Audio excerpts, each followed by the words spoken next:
शरीर की कोई नस, कोई नाड़ी चोक हो जाए, पाँव ना चले, हाथ ना चले, शरीर शिथिल हो जाए, डॉक्टर कह दें कि इस बीमारी का कोई हल नहीं है, तब आखिरी में लकुलेश्वर महादेव का स्मरण करा जाता है। लकुलेश्वर 7 दुर्वा ली जाती है, 7 दुर्वा छोटी छोटी 7 दुर्वा ली जाती है। और थोड़ा ध्यान देना, ये भगवान शंकर का शिवलिंग है। एक बेलपत्र, 7 दुर्वा। बेलपत्र को शंकर जी के ऊपर चढ़ाओ तो उस डंडी का मुख, बेलपत्र की डंडी का मुख जहां से जल बहता है उस ओर होना चाहिए शिव जी के ऊपर। जरा समझिएगा, इस तरह से उस बेलपत्र को चढ़ा दिया जाता है। डंडी का मुख जहां से जल बहकर जा रहा है उस ओर रखा जाता है। डंडी का मुख जहां से पानी बहकर जा रहा है। और जो 7 दुर्वा है, उन 7 दुर्वा को भगवान शंकर के 7 स्थान पर, शिवलिंग पर ही, जहां मात जगतजननी का हस्त कमल है, पीठी का, 7 स्थान पर 7 दुर्वा को शिवलिंग से स्पर्श करते हुए वहीं पर या तो टिका दो, या तो इस तरह से टिका दो 7 जगह पर, या नीचे रख दो। धीरे धीरे 7 बार उन्हीं दुर्वा पर जल समर्पित करना है और बेलपत्री और 7 दुर्वा को लकुलेश्वर महादेव का नाम लेकर आना है। और जिसके डॉक्टर कह दे कि इसके शरीर में कोई दवाई भी दे दो तो काम नहीं करेगी, ये शरीर चलेगा नहीं, अगर लकुलेश्वर महादेव का नाम लेकर एक एक दुर्वा 1-1 घंटे के अंदर उसको खिलाएं और आखिरी में वो बेलपत्र चबा चबा कर खिलाना प्रारंभ करें, एक ना एक दिन लकुलेश्वर महादेव उसको चलाता ही। लकुलेश्वर महादेव, एक हाथ में छड़ी है मेरे देवाधिदेव महादेव के और दूसरे हाथ में अग्नि का खप्पर है मेरे महादेव। अग्नि हमारे जीवन को सुख कर। लकुलेश महादेव का नाम, लकुलेश्वर महादेव का नाम जब हम लेते हैं, लकुलेश्वर महादेव का जब हम नाम स्मरण करते हैं, तो वो लकुलेश्वर महादेव का नाम हमें कहीं ना कहीं किसी ना किसी रूप में उलझनों से मुक्त करता है। एक बार सब बोलो, कौन से महादेव हैं? आवाज नहीं आई, जम के बोलो। लकुलेश्वर महादेव। लकुलेश्वर महादेव का नाम का उच्चारण 7 दुर्वा, 1 बेलपत्र और 7 दुर्वा के स्थान पर थोड़ा थोड़ा जल जब हम समर्पित करते हैं और उन दुर्वा को, जिसका शरीर काम नहीं कर रहा, डॉक्टर कह दिया कि इसका कोई इलाज ही नहीं है, तब वो दुर्वा और वो बेलपत्र काम आती है। इसको 1 महीने में 2 बार प्रदोष आती है, उसी तरह इस उपाय को भी केवल 2 बार ही किया जाता है महीने में, केवल। और धीरे धीरे धीरे धीरे फिर वो शरीर काम करना प्रारंभ कर। लकुलेश्वर, ये जो ब्रह्मेश्वर महादेव का जो नाम होता है,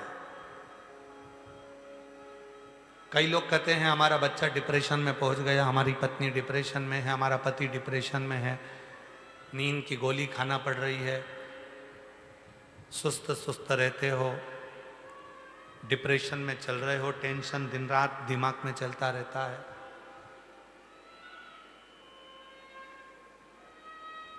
वो चिंता को मिटाया कैसे जाए?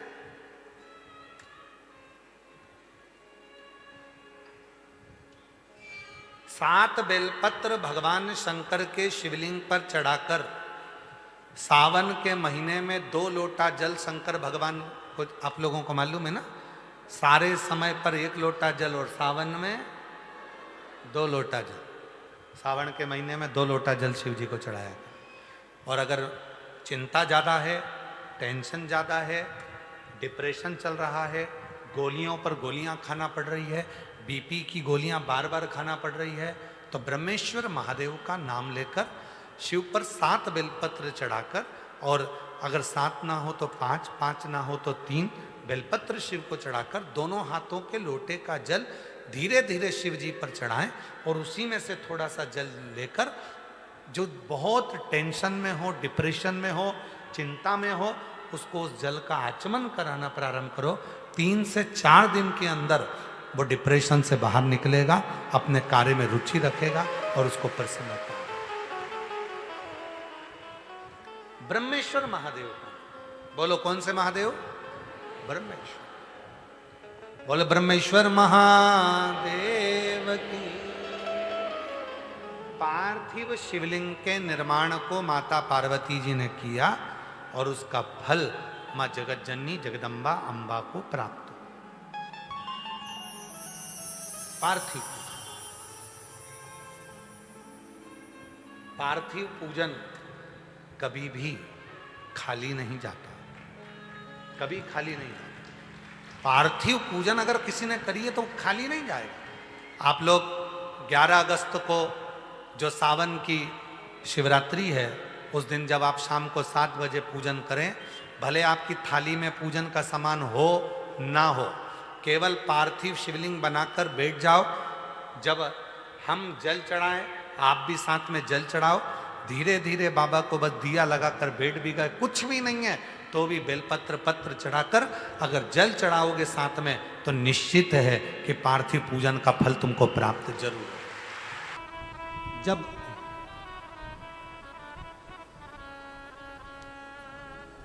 सारी दुनिया की ठोकर खा लो, सारी दुनिया के हाथ जोड़ लो, सारी दुनिया से निवेदन कर लो, और उसके बाद भी तुम्हारी दुख की घड़ी समाप्त नहीं हो, तब प्रयास करना।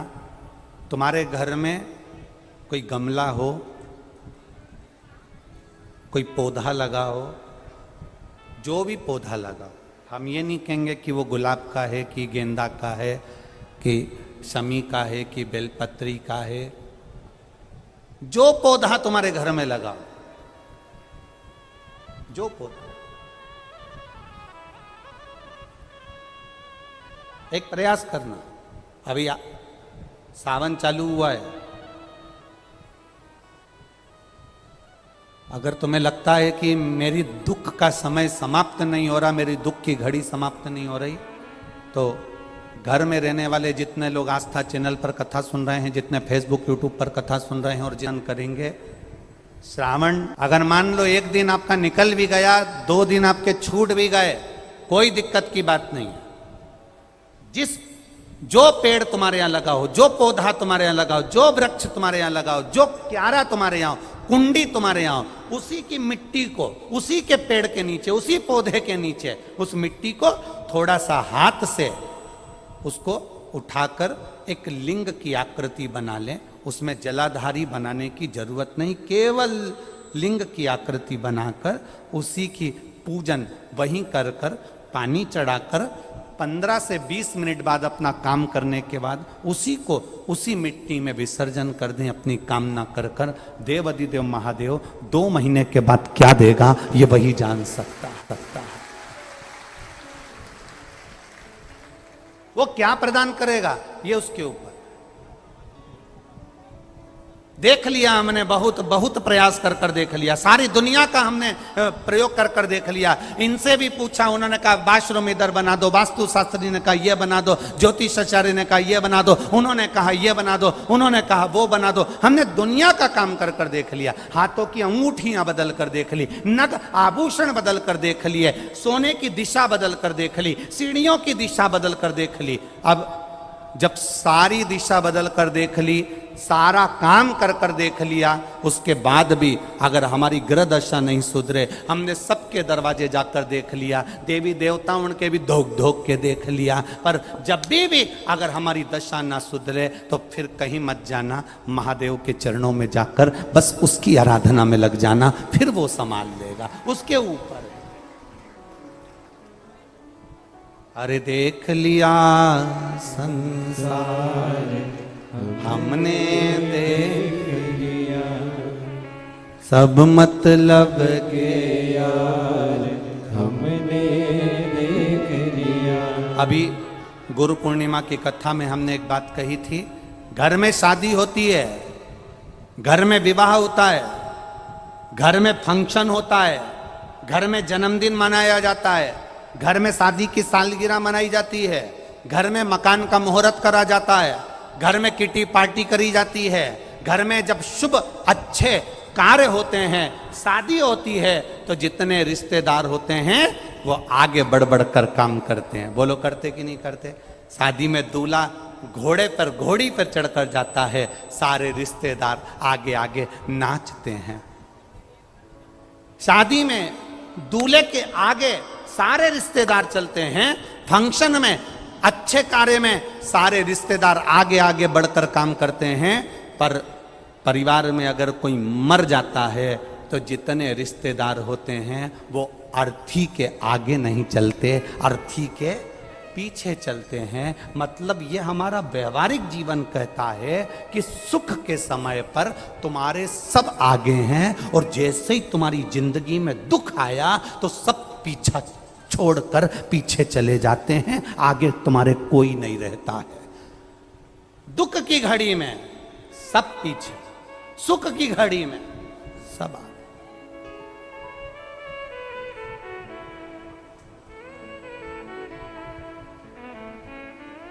मुर्दे को लेकर जाते हैं, राम नाम सत्य कहते कहते कहते कहते शमशान में ले जाकर अकेला छोड़ देते हैं। अब जरा विचार करिएगा, शादी होती है तो दूल्हे को अकेला नहीं छोड़ते।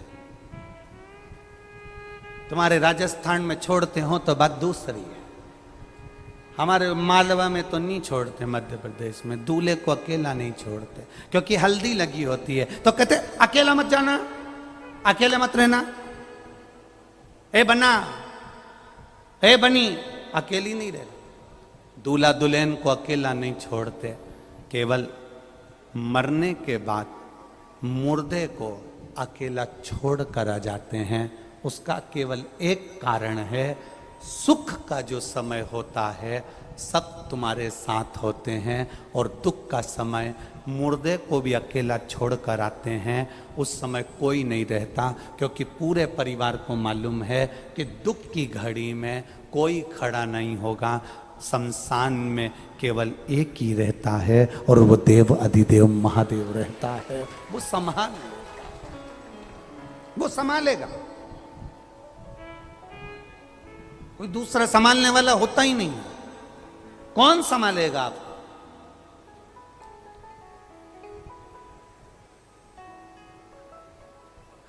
जितने लोग कुबेरेश्वर धाम पर आते हैं, हम उनसे कहते हैं कभी भी यहां पर आकर ये मत कहना कि मेरी गाड़ी, मेरा बंगला, मेरी जमीन, मेरी जायदाद। यहां तो झोली भी अगर खाली लाओ, 25 साल 30 साल 40 साल भी अगर शादी को हो गए और औलाद नहीं हुई है, तो उसके दरवाजे पर जाकर कहना, कथा सुनते सुनते उसके 7 दिन की कथा में कंकर शंकर का स्पर्श रोज कर कर अपने गर्भ को लगाते हुए कहना, तेरी कथा सुन रही हूं, मैंने सुना है तू सबकी गोदी भर देता है, मेरी शादी को 30 साल हो गए, झोली तो तू ही भरेगा, मुझे विश्वास है खाली नहीं लौटाएगा। और वो देकर ही भेजता है, देकर ही भेजता है, खाली नहीं भेजता। आप उसके सहारे जीना चालू करो, वो साथ लेगा। हम अभी तक अपने भ्रम में जी रहे हैं कि ये मेरा है, मेरे रिश्तेदार, मेरे नातेदार, मेरा कुटुंब, मेरा कबीला, मेरे अपने मुझे संभाल लेंगे। सब व्यर्थ की बात है, कोई किसी को नहीं संभालता। जब ब्रह्मा जी, ब्रह्मदेव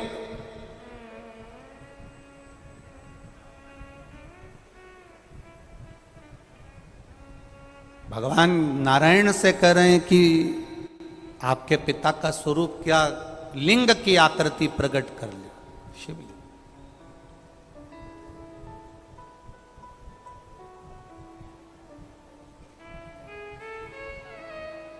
ये तुम्हारे पिता हैं? हाँ। भगवान कह रहे हैं मेरे पिता ही है। तुम्हारे पिता? हाँ। इनके चरण कहाँ हैं? शीश कहाँ है?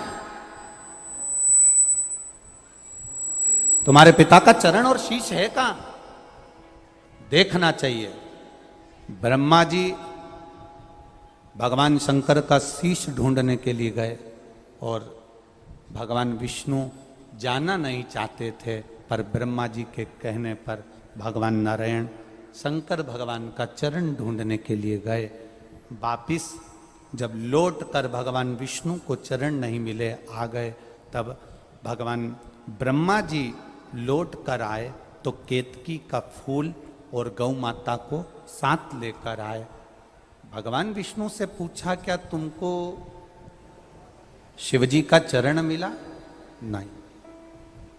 सत्य कह दिया, नाम सत्य नारायण पड़ गया। नाम पड़ गया सत्य नारायण।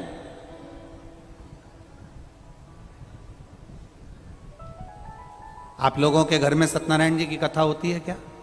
किन किन क्या होती है? जरा हाथ उठाना। कभी किसी के यहाँ हुई है? हुई सबके यहाँ? चलो रखो। सत्यनारायण जी की कथा में कितने अध्याय होते हैं? बोलो, जम के बोलो जरा।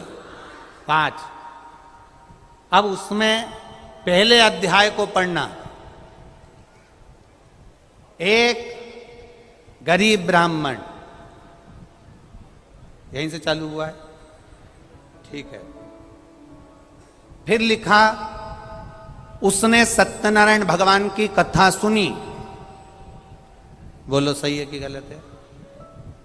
5 अध्याय पूरे हो गए, उसमें अभी तक ये नहीं पता पड़ पाया कि इसमें सत्यनारायण की कथा कौन सी थी। बोलो, पढ़ो एक बार, फिर से पढ़ो। फिर सत्यनारायण भगवान की कथा लक्कड़हारे ने सुनी। बोलो सही है कि गलत है? उसके बाद सत्यनारायण भगवान की कथा एक बनिए ने सुनी जिसके यहां संतान नहीं थी। कथा कौन सी थी? स्कंद पुराण में लिखा है, सत्यनारायण भगवान की कथा अगर कहीं से प्रकट हुई है तो वो स्कंद पुराण से प्रकट हुई है। स्कंद पुराण में वर्णन किया गया सत्यनारायण भगवान की कथा कौन सी है? वो कथा केवल यही है कि ब्रह्मा और भगवान विष्णु ने शिवलिंग को प्रकट करा।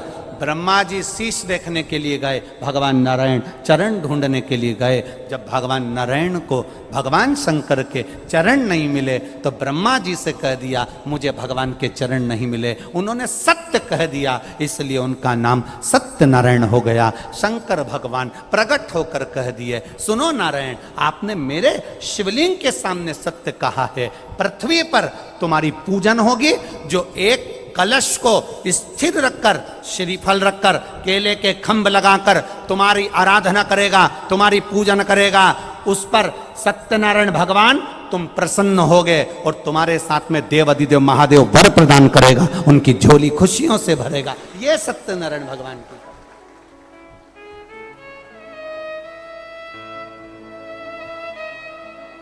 सत्य को पहचाना भगवान नारायण ने। भगवान ब्रह्मा जी से पूछा, क्या आपको सिर मिला? ब्रह्मा जी बोले हाँ। ना मानो तो केतकी के पुष्प से पूछो। केतकी के पुष्प से पूछा, ब्रह्मा जी को सिर मिला? केतकी के फूल ने कहा। भगवान शंकर ने कह दिया, केतकी का फूल झूठ बोल रहा है, मैं श्राप देता हूं। एक केतकी सारे देवताओं पर चढ़ेगी पर शंकर पर कभी नहीं चढ़ेगी। 1000 गौ हत्या के बराबर दोष है एक केतकी का फूल अगर शंकर भगवान पर चढ़ जाए तो। श्राप दे दिया। गौ माता से कहा कि आप बोल रही हो कि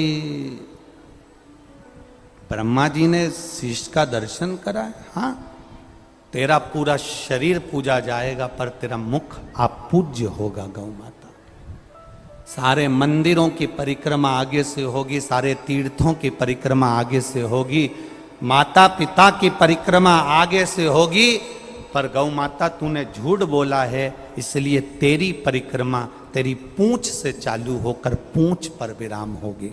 कन्यादान आगे से, वस्त्रदान आगे से, मुद्रादान आगे से, स्वर्णदान आगे से, अन्नदान आगे से, केवल एक दान ऐसा होगा हिंदू सनातन धर्म में, गौदान। वो आगे से नहीं होगा, पीछे से होगा, गाय की पूंछ पकड़कर, क्योंकि इस गाय ने झूठ बोला है। तू असत्य बोल दी, झूठ बोल। कितना दोष, कितना दोष है, जरा विचार करिए। अगर कोई झूठ बोलने वाला व्यक्ति तुम्हारे को मिल जाए ना, तो कल अभी एक कथा में कहा था, गिलास टूटा है ना चल जाएगा, पानी का गिलास फूटा है ना चल जाएगा, पर पानी का गिलास आसपास दाल लग रही, सब्जी लग रही, रोटी पड़ी, झूठा है, चलेगा क्या? अरे बोलो, जम के बोलो। नहीं। जिस थाली में तुम बफेट में जाओ भोजन करने के लिए, वो थाली में यहाँ सब्जी लगी है, दही बड़ा लगा है, अचार लगा है, उस थाली में तुम रोटी कर सकते हो क्या? भोजन कर सकते हो क्या? नहीं। थाली टूटी होगी चल जाएगी, थाली फूटी होगी चल जाएगी, पर थाली झूठी होगी नहीं चलेगी। गिलास टूटा होगा चल जाएगा, गिलास फूटा होगा चल जाएगा, पर गिलास झूठा होगा नहीं चलेगा। बस यही बात है। व्यक्ति की टांग टूटी होगी चल जाएगा, हाथ टूटा होगा चल जाएगा, एक आध निपटी होगी चल जाएगी, पर व्यक्ति झूठा मिल जाएगा तो बिल्कुल नहीं चल सकता, ये जीवन नरक कर देगा। झूठा नहीं होना चाहिए। जो बच्चा अपने माता पिता से 24 घंटे झूठ बोलता है, पल पल में झूठ बोलता है, माँ बाप उस बच्चे पर ध्यान नहीं देते। जो भाई, जो पत्नी, जो पति अपने इष्ट से, पति पत्नी से झूठ बोले, पत्नी पति से झूठ बोले, अच्छा नहीं लगता। केवल एक झूठ माता सती ने महादेव से कह दिया था। शंकर भगवान ने पूछा, सती परीक्षा लेकर आई हो? सती ने केवल इतना कह दिया, मैंने कोई परीक्षा नहीं ली। एक झूठ महादेव ने सुना और शंकर भगवान का हृदय कछोट गया। ए सती, तू झूठ बोल रही, तू मुझसे बोल रही, अपने पति से, अपने पति से। आज सबसे ज्यादा अदालत में अगर केस चल रहे हैं तो ना जमीन के चल रहे हैं, ना जायदाद के चल रहे हैं, ना प्रॉपर्टी के चल रहे हैं, न दुश्मनी के चल रहे हैं। सबसे ज्यादा केस अदालत में केवल तलाक के चल रहे हैं। काय के केस हैं? जम के बोलो जरा। तलाक के केस चल रहे हैं। तलाक के केस क्यों चल रहे हैं? क्योंकि केवल आज का विवाह, आज की शादी, आज का मंगल विवाह झूठ की बुनियाद पर होता है। लड़के वाले लड़की से पूछते हैं, तुम्हें सब काम आता है? हाँ, क्योंकि माँ ने कह दिया था कोई भी चीज की मना मत करना हो। हाँ। सिलाई आती है? हाँ। कढ़ाई आती है? हाँ। मूर्ख बनाना आता है? हाँ।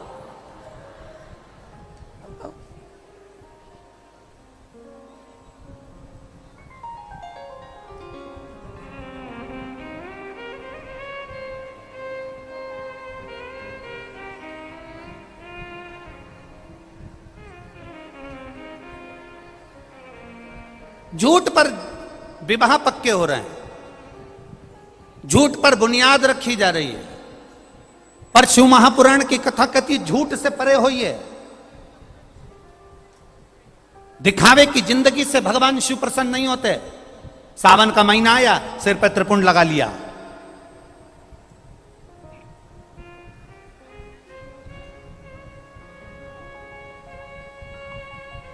भादो का महीना आया, भगवान कृष्ण की जन्माष्टमी मना ली,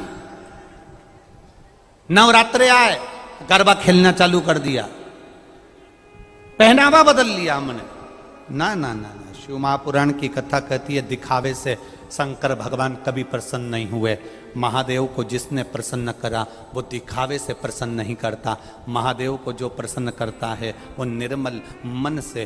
भोले को प्रसन्न करने का सबसे सुंदर तरीका है आप स्वयं भोले बन जाइए। तो कई लोग कहते हैं गुरुजी अगर हम भोले बनकर रहेंगे तो दुनिया बहुत समझदार हो गई, हमको मूर्ख बनाकर चली जाती है। हमारा निवेदन है, हम दुनिया के सामने भोले बनने का नहीं कर रहे हैं, हम शंकर का भोला भक्त बनने की बात कर रहे हैं। भोला भक्त का मतलब ये नहीं होता कि किसी को मूर्ख बना देना। भोला भक्त का मतलब होता है अपने शरीर के द्वारा, अपने द्वारा, अपनी वाणी के द्वारा, अपने चरित्र के द्वारा अपन किसी को दुख ना दें। बस यही भोला भगत की एक परिभाषा है। हमने अगर किसी को अपशब्द कह दिया, ताने दे दिए, गाली दे दी, आड़ा टेढ़ा कह दिया, इसमें भोला भगत की परिभाषा नहीं है।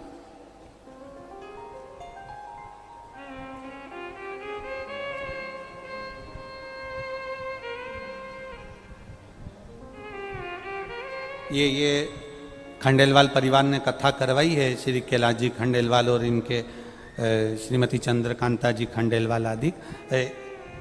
दो एक साल पुरानी कथा है, 3 साल हो गए होंगे लगभग। 2 से 3 साल पहले इस कथा की बुकिंग हुई थी। अब उस समय इनने कथा ली थी तो कहा था हम अजमेर में कथा कराएंगे गुरुजी, और अब उस समय अजमेर में हो जाती, पर अब ये फिर वापिस सीहोर आए, आशीष जी से, समीर जी से बात हुई, साहब कथा अब 3 साल पहले की बात दूसरी थी, अभी तो इतने सारे तो भक्त लोग आ जाते हैं, कथा अजमेर में कहाँ कराएं, जगह भी नहीं ऐसी। तो इन्होंने कहा हम पुष्कर करा लें।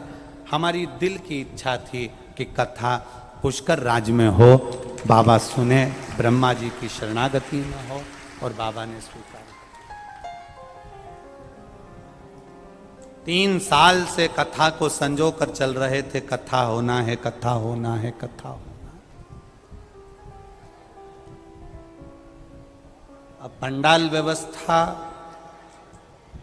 यजमान कथा करवाते हैं तो विचार करते हैं कि एक पंडाल लगा लिया जाए, उतनी कैपेसिटी हो जाए। अब भक्तों के हिसाब से 3 पंडाल लगाने के बाद पीछे स्टेडियम भी पूरा भरा होना, फिर व्यवस्थाएं करना थोड़ा कठिन पड़ जाता, बहुत कठिन हो जाता। पर हमने एक बात पहले भी कही, आज फिर कहते हैं, यजमान कथा लेता नहीं है, भोलेनाथ स्वयं यजमान बनकर कथा लेते हैं, और यजमान के रूप में स्वयं शंकर पार्वती ही कथा को सुनते हैं, करवाते हैं और करते हैं। हमारा तो इतना कहना है, इस पुष्कर राज की भूमि से अभी तक पुष्कर राज में जितने भी भक्त आए थे वो सब मेरे ब्रह्मा जी के भक्त आए थे। पहली बार पुष्कर में शंकर के भक्त आए हैं। इनकी सेवा में कोई पीछा मत हटना, कोई पीछे मत हटो। जितने अजमेर और पुष्कर के दानदाता हैं, अपने पानी, हम आपसे ये नहीं कहेंगे कि आप धन लाकर खर्च करो, आप यहाँ 1 रुपया भी मत दो, पर निवेदन इतना करना कि अपने हाथ से कुछ नहीं तो पानी की बोतल, पानी का पाउच, बिस्कुट आदि कोई भी शिव भक्त मिल जाए उसका मुंह झूठा जरूर कराना, और अपनी एक डायरी में लिख के रखना कि मैंने 5 तारीख को 5 रुपए का बिस्कुट खिलाया था, 3 महीने बाद वो 5 रुपए को हिसाब लगा कर देखना, वो 1000 गुना हुआ मिल जाएगा। ये शिव कथा सहज नहीं है, शिव महापुराण की कथा, शंकर की कथा साधारण। आपसे भी निवेदन है, जो अपने घर से आते हो 2 पानी की बोतल लेकर आओ, एक अपने पड़ोसी के लिए, अपने खुद के लिए।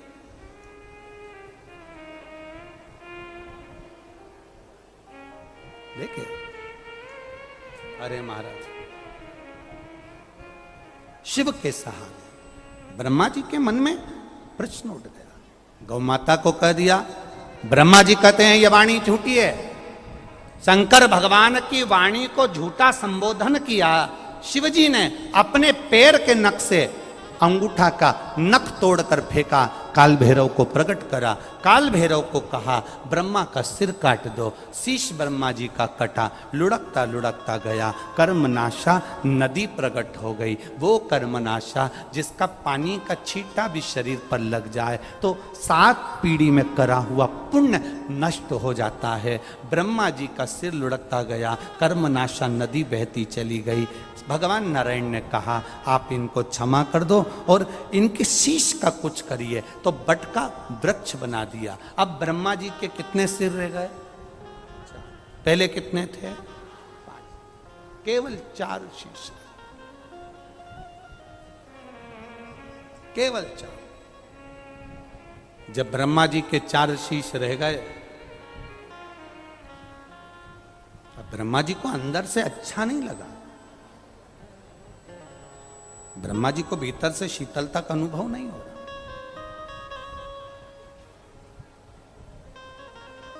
जब ब्रह्मा जी को अंदर से शीतलता का अनुभव नहीं हुआ, ब्रह्मा जी को श्रेष्ठता नहीं लगी कि भगवान शंकर ने मेरा शीश काट दिया,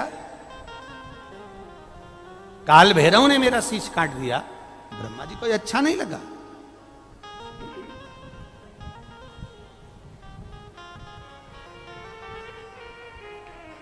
बहुत बड़ी सभा लगी है, बहुत बड़ी सभा। उस सभा में ब्रह्मा जी ने अपने मन के अंदर की बात सामने प्रकट करी। ब्रह्मा जी बोलते हैं कि मेरे मन को अच्छा नहीं लग रहा क्योंकि मैंने झूठ बोला था और मेरा एक शीश कट गया था, शीश कट गया। अब मैं क्या करूं? दुनिया के लोग मुझे गलत समझेंगे कि ब्रह्मा जी ने झूठ बोल दिया, शीश कट गया। ग्लानि भीतर से हो रही है, अब मैं करूं तो करूं क्या? तो इंद्रदेव ने कहा प्रभु पिताजी एक काम करिए, आप एक विशाल यज्ञ की रचना करिए और वो यज्ञ ऐसा होना चाहिए जिसमें आपकी ख्याति संपूर्ण ब्रह्मांड में फैल जाए। ऐसा यज्ञ करा जाए।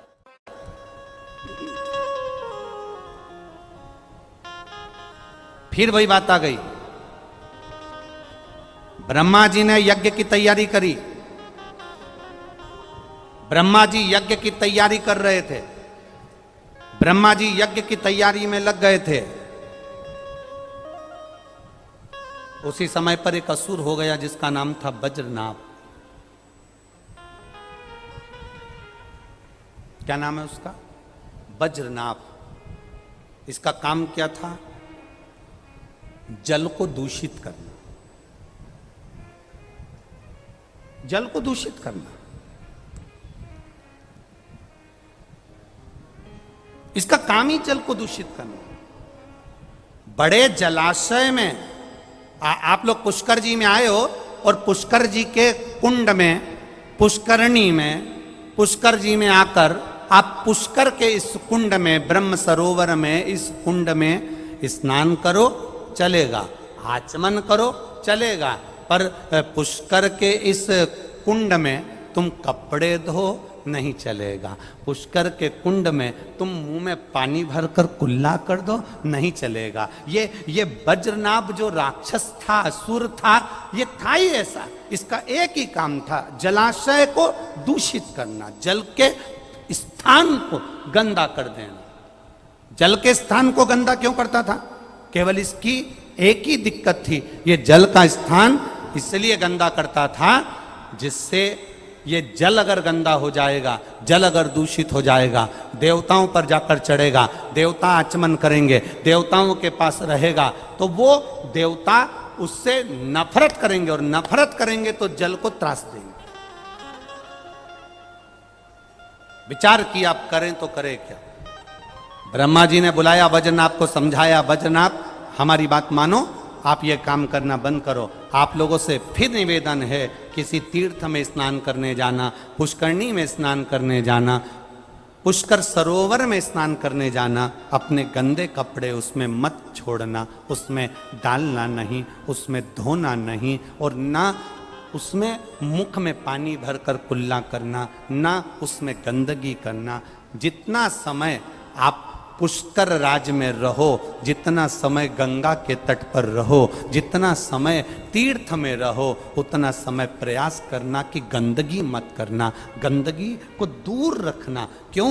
क्योंकि ना जाने कौन देवता किस रूप में उस स्थान पर बैठकर तप कर रहे होते हैं, ना जाने कौन से देवता उस स्थान पर बैठकर तपस्या कर रहे होते हैं। यहां तक पद्म पुराण में तो यहां तक कहा गया कि पुष्कर के कंकर कंकर में, पुष्कर की रज रज में, पुष्कर की एक एक कण कण में 33 कोटि देवी देवता बैठकर तप साधना करते हैं। ये वो पुष्कर भूमि है, ये वो भूमि है। यहां गंदगी करना उचितता नहीं, श्रेष्ठता नहीं।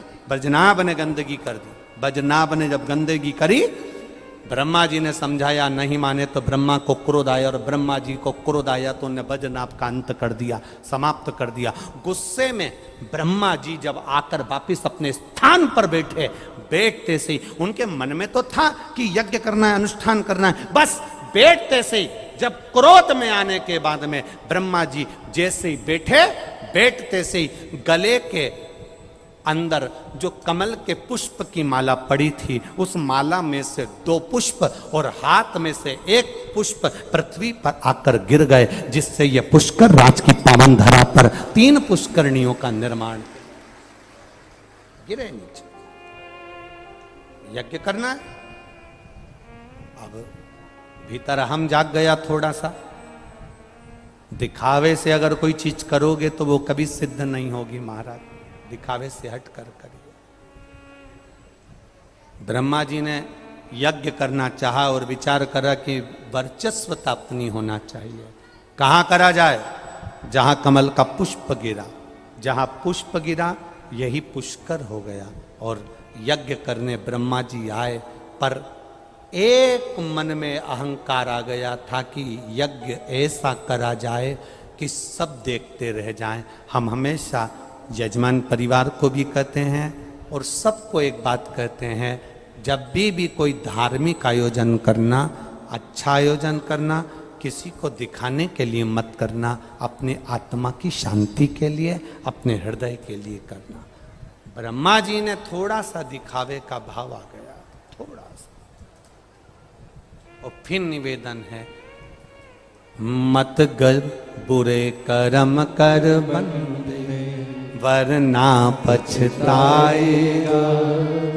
भगवान की आंखों से तू बच नहीं पाएगा, तू बच नहीं पाएगा। अरे ओ अज्ञानी मत करना, तेरे कर्म का फल भी तू ही पाएगा। जैसा किया तूने तेरे आगे आएगा। मत बुरे कर्म कर बंदे, वरना पछताएगा। भगवान की आंखों से तू बच नहीं पाएगा, बच नहीं पाएगा। शिव के भरोसे पर रहना, भगवान दिखावे से दूर रहिए, दिखावे से।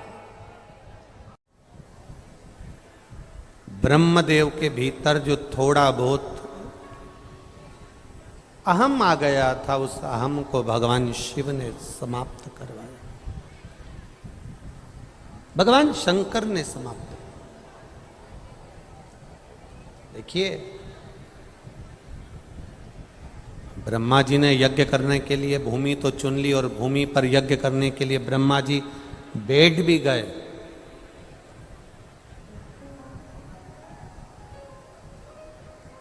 जो बहुत भजन में, पूजन में, अर्चना में, आराधना में थोड़ा भी एक रत्ती मात्र भी अगर हमारे भीतर कहीं अहंकार आ गया, अगर रत्ती मात्र भी हमारे भीतर कहीं अहमता आ गई, अभिमत्ता आ गई, किसी को नीचे दिखाने का भाव आ गया, तो भगवान फिर उस पूजन को स्वीकार नहीं करता।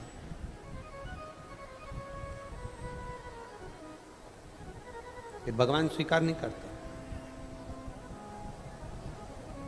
एक बात बहुत अच्छे से ध्यान में रखना, शरीर में अगर एक फोड़ा हो गया,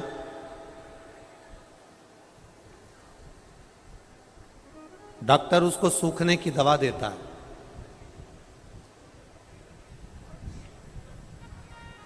वो फोड़ा नहीं सूखा तो डॉक्टर फिर वापिस देखकर कहता है कि ये फोड़ा ऐसे सूखने वाला नहीं है, इसलिए फिर डॉक्टर दवा को पलट देता है।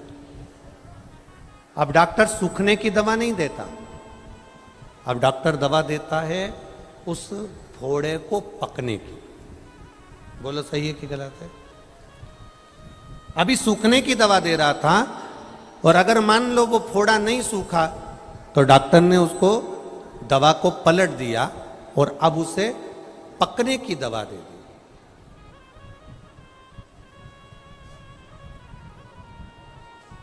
अब मरीज ने पूछा कि साहब तुमने ये दवा दी, उससे तो घाव पक रहा है, ये तो और पकने लगा, ये तो घाव पक रहा है, तुमने तो इसमें पकने की दवा दे दी।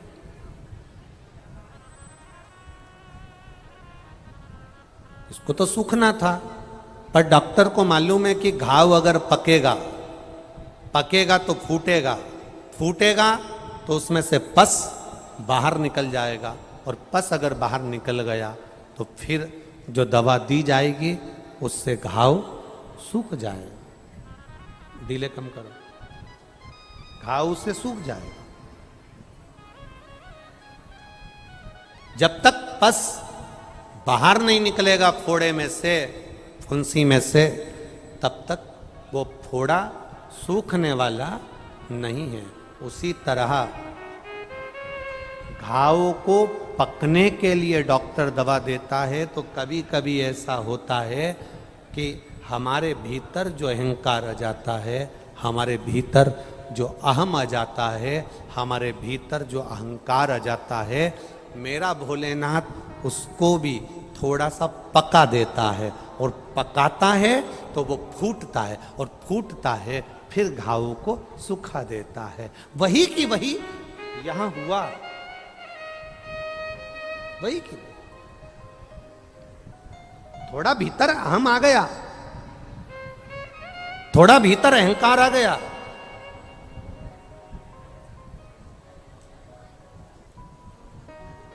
और थोड़ा सा अहंकार जब भीतर आया, थोड़ा सा अभिमान जब भीतर आया, तो उस अहंकार के आने पर ब्रह्मा जी थोड़ा सा जन कल्याण के लिए जब यज्ञ करने के लिए बैठे, और इतनी देर में माता सरस्वती का आगमन नहीं हुआ, सरस्वती माता श्रृंगार में लगी रहीं, ब्राह्मण कहते रहे यज्ञ का मुहूर्त निकल रहा है, यज्ञ का समय निकल रहा है, सरस्वती जी नहीं आई, तो गाय को खड़ा कर कर ब्राह्मणों ने वेद की ध्वनि करना प्रारंभ करी, और वेद की ध्वनि कर कर वेद माता गायत्री को गाय के मुख से ब्राह्मणों ने प्रकट कर लिया। जब गायत्री प्रकट हो गई, ब्रह्मा जी के पास में बैठ गई, यज्ञ प्रारंभ होने लगा। माता सरस्वती आई, क्रोध में लाल हो गई, और क्रोध आने पर उन्होंने श्राप दे दिया, ब्रह्मदेव कहीं पर तुम्हारे मंदिर नहीं होंगे,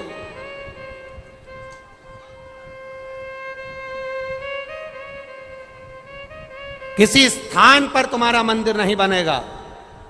और ब्रह्मा जी, तुमने एक नारी का अपमान करा है, इस भूमि पर जहां तुमने यज्ञ करा है, इस भूमि पर तुम्हारा मंदिर बन सकता है, पर उसके लिए भी एक शर्त है। सरस्वती माता ने एक शर्त सामने रख दी।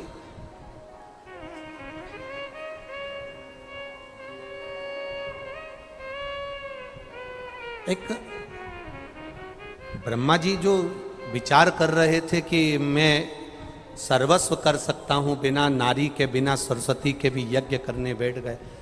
तुमने मेरा अपमान करा है ब्रह्मदेव, कहीं तुम्हारे मंदिर नहीं होंगे।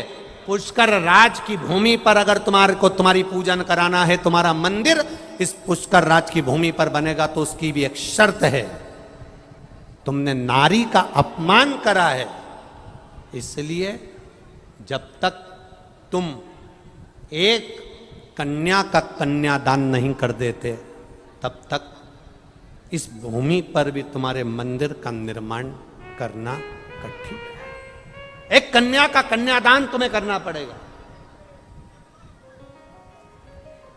शिव महापुराण की कथा कहती है, बहुत बहुत ध्यान लगाकर सुनना महाराज। पुष्कर राज की धरा एक ऐसी धरा है,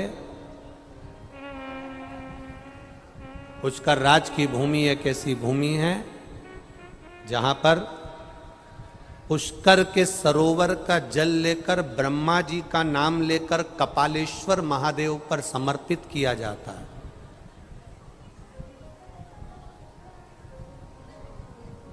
तो भूल से भी अगर किसी नारी का अपमान हुआ हो, भूल से भी किसी स्त्री का अपमान हुआ हो, या गर्भ में बेटी नारी बच्ची शांत हो गई हो, उसका भी दोष इस पुष्कर राज की धरा पर समाप्त हो जाता है। ये वो भूमि है। ब्रह्मदेव एक कन्या का कन्यादान करोगे तब पुष्कर राज की धरा पर तुम बैठकर पूजा सकते हो। तुमने एक नारी का अपमान करा है, स्त्री का अपमान। ब्रह्मा जी मौन हो गए, मौन, स्तुप्त। देव ऋषि नारद से ब्रह्मा जी ने कहा, एक कन्या का कन्यादान करना है, वो समय कब आएगा? ब्रह्मा जी के शब्द सुनकर नारद जी ने कहा, चिंता मत करो, द्वापर में भगवान कृष्ण का अवतार हुआ, राधा रानी प्रकट हुई। ब्रह्मा जी के सामने नारद जी ने कह दिया, चलकर तुम कन्यादान कर दो। किसका कन्यादान? कि कहा राधा का कन्यादान कर दो। भांडिर वन में ब्रह्मा जी ने राधा और कृष्ण का मंगल विवाह कर दिया और राधा का कन्यादान ब्रह्मा जी ने भगवान कृष्ण के साथ कर दिया। इस विवाह को केवल ब्रह्मा जी जानते हैं, इस विवाह को केवल यज्ञ नारायण जानते हैं, इस विवाह को केवल नारद जी जानते हैं, इस विवाह को केवल राधा जानती है, इस विवाह को केवल कृष्ण जानते हैं। इसके सिवा इस विवाह को कोई नहीं जानता। बाकी के समय पर राधा जी का विवाह देखोगे तो अनय घोष के साथ हुआ है। बाकी के समय पर भगवान कृष्ण का विवाह देखोगे तो रुक्मणी, सतभामा, जामंती, कालंदी, मित्रवंदा, लक्ष्मणा, इनके साथ हुआ है। राधा जी के साथ विवाह का कोई प्ररूप ही नहीं मिलेगा। पर पद्म पुराण के अंतर्गत, गर्ग संहिता के अंतर्गत, स्कंद पुराण के अंतर्गत, शिव महापुराण के अंतर्गत, देवी भागवत के अंतर्गत इस पुष्कर राज में ब्रह्मा जी बैठने के लिए जो कन्या का कन्यादान करे, उसका क्रम आज भी वृंदावन की धरा पर भांडिर वन में आज भी ब्रह्मा जी ने जो राधा जी का कन्यादान करा, उसका चरित्र हमारे शास्त्र आज भी करते हैं।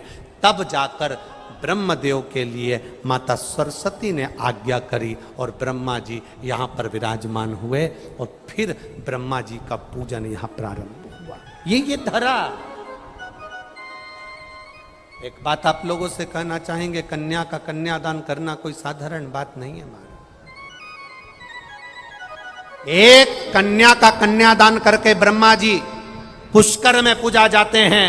शिव महापुराण की कथा कहती है, अगर पिता बेटी को पढ़ा रहा है, पिता बेटी को अच्छे कपड़े पहना रहा है, पिता बेटी को कॉलेज तक भेज रहा है, पिता बेटी पर पूरा भरोसा कर कर दूसरे नगर जयपुर, उदयपुर, कोटा पढ़ने के लिए भेज रहा है, तो अपने पिता के विश्वास को बेटी ना तोड़े, अपने पिता को कन्यादान का मौका जरूर दे।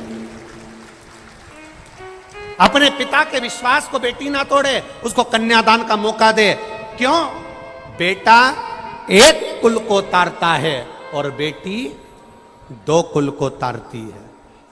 जब बेटी का कन्यादान पिता करता है तो बेटी का कन्यादान करते से बेटा, पिता 94 तरह के नरकों में नहीं भोगता, वो सीधे बैकुंठ धाम के लिए चला जाता है। ये बेटी कर सकती। आपका किया गया कर्म आपको श्रेष्ठता दे दे। आज बच्चे लोग शंकर जी के मंदिर जा रहे हैं, आज नारियां शंकर जी के मंदिर जा रही हैं, पुरुष वर्ग शिव जी के मंदिर जा रहा है। कुछ तो मिलता होगा। एक पत्राएं देखिए, पत्रों में कितना सुंदर भाव लिखा।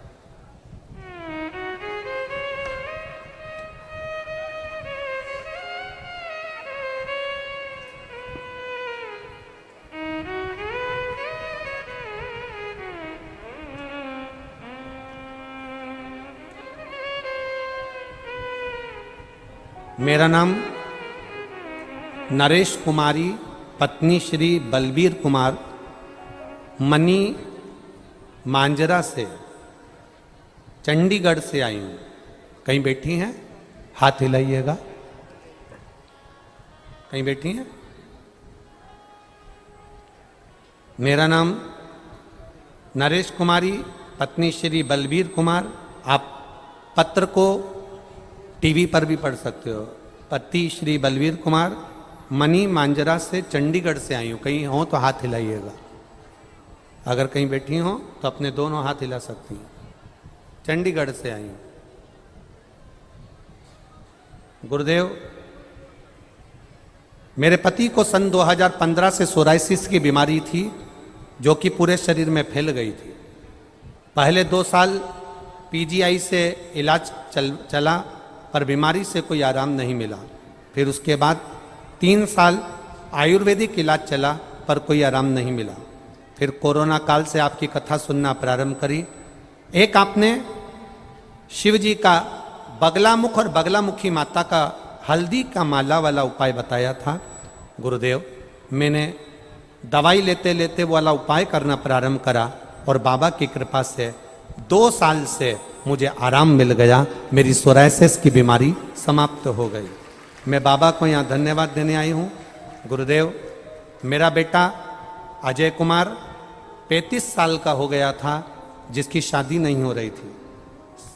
जिसको पत्रिका दिखाते थे वो कह देता था इसके विवाह के योग नहीं है। मैंने पशुपतिनाथ का व्रत किया, बाबा से विनती करी और 14 मार्च 2023 को मेरा बेटा जो 35 साल का हो गया था, उसकी शादी बाबा ने करा दी। मैं बाबा को धन्यवाद देने आई हूं। शिव तत्व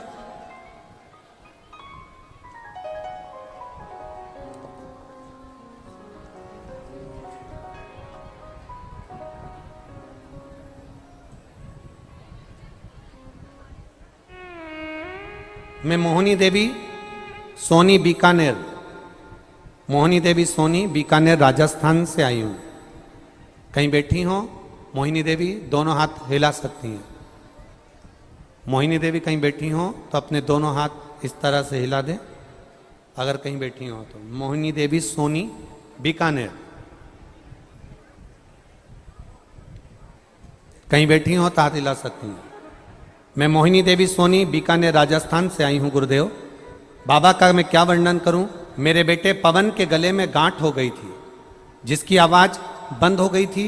बीकानेर में बहुत डॉक्टरों को दिखाया, जयपुर के डॉक्टरों को दिखाया, तो डॉक्टर बोले इसका ऑपरेशन करना पड़ेगा। ऑपरेशन हुआ। उसके गले की जो आवाज़ निकालने वाली मशीन थी, जिससे हमारी आवाज़ आती है, गले की वो मशीन बाहर निकाल दी गई। और डॉक्टर को दिखाया तो उसमें बड़ा रोग बता दिया गुरुदेव। और डॉक्टर ने जब बड़ा रोग बता दिया, ऑपरेशन करा, गले में से गांठ निकली, जो गांठ कैंसर की थी। कैंसर की जांच चालू हो गई, इलाज चालू हो गया। बेटे की आवाज़ चली गई, आवाज़ नहीं आई, दवाइयाँ चलती रही गुरुदेव। किसी ने कहा टीवी पर शिव महापुराण की कथा आती है, सुना करो। मैंने मेरे बेटे को कथा सुनवाना प्रारंभ करी गुरुदेव। एक बेलपत्र शिव जी पर चढ़ा कर लेके आती, मेरे बेटे को देती।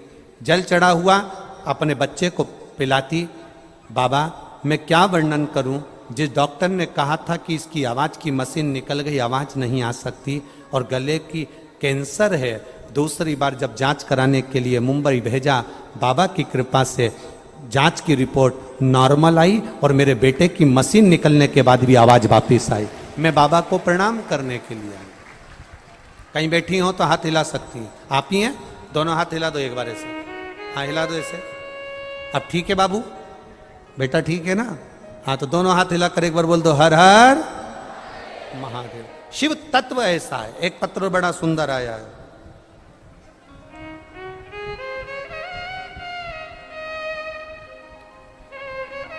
मैं लक्ष्मी यादव, पति श्री सुनील यादव, जयपुर में रामगंज की निवासी हूँ। कहीं बैठी हो? लक्ष्मी यादव, पति श्री सुनील यादव, कहीं बैठी हो तो हाथ हिला सकती हैं। बैठी हैं? कहीं बैठी हो तो हाथ हिला सकती हैं। लक्ष्मी यादव, श्री सुनील जी यादव। एक लोटे जल का मैं क्या वर्णन करूं गुरुदेव, वर्णन नहीं कर सकती। मेरे पेट पर हल्की सी सूजन दिखी, मैं क्लिनिक पर दवाइयां लेकर आई, सूजन की दवाई मैंने खा ली, आराम नहीं लगा। 10 से 15 दिन हो गए, आराम नहीं मिला। फिर मैंने सोनोग्राफी कराई। सोनोग्राफी में आया कि मेरे पेट में पानी भरा है। जब दूसरी सोनोग्राफी हुई, पेट का पानी देखा गया तो उसमें गांठ बतला दी। गांठ बड़ी थी, अस्पताल में दिखाया। 1 महीने तक मेरा ट्रीटमेंट चला पर गठान नहीं गली, बीमारी का पता नहीं चल रहा था। डॉक्टर ने कह दिया था कि लगता है कि ये बीमारी बड़ी है, और मालूम पड़ा कि जांच करवाई, पानी निकाल कर जब जांच के लिए भेजा तो उसमें कैंसर निकला। फिर डॉक्टरों ने मुझे 4 थेरेपी लिखी और 4 थेरेपी लिखकर ऑपरेशन की सलाह दी। ऑपरेशन के लिए कहा, तभी किसी ने कहा कि शंकर जी के मंदिर जाया करो, एक बेलपत्र चढ़ाकर खाया करो, शिव जी पे चढ़ा हुआ जल कुंदकेश्वर महादेव के नाम से पिया करो। मैंने वो बेलपत्री खाना चालू करा, कुंदकेश्वर महादेव के नाम से जल पीना चालू करा। बाबा मैं क्या वर्णन करूं, ऑपरेशन की जरूरत नहीं पड़ी, मेरी गठान गल गई और मेरा कैंसर थम गया। मैं बाबा को प्रणाम करने के लिए आई हूं कि मेरा कैंसर नहीं निकला। ये शिव तत्व है, और घड़ी शंभु है। बैठी हैं कहीं? हाथ हिला। आप ही हैं? हाथ हिला दो एक बार ऐसा। जी हाँ, हाँ एक बार वापिस हिला दो। अब तो ठीक है, कैंसर की रिपोर्ट तो नॉर्मल हो गई। ठीक।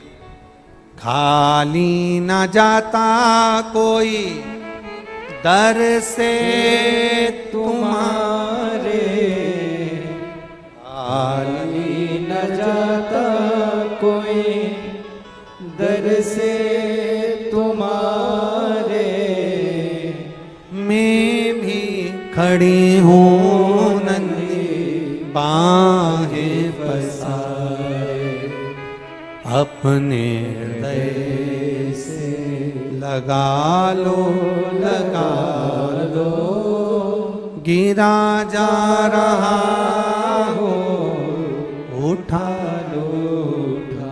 एक पत्र और बड़ा सुंदर है, देख उसमें उन्होंने पूरी एक्सरे वगैरह भी लगाया है, डॉक्टर की पूरी जांचें लगाई गई है, एक एक जांच पूरे डॉक्टर की लगा दी गई है।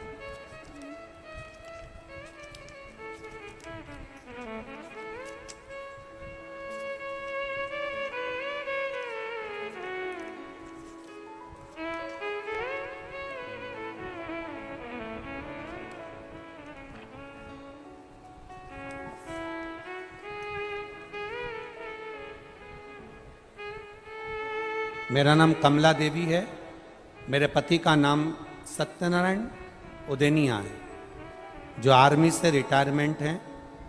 मेरा पता है नांदला नसीराबाद के पास, जिला अजमेर। मेरा मोबाइल नंबर ये है। कहीं बैठी हों तो हाथ हिला सकती हैं, जहाँ कहीं भी बैठी हों।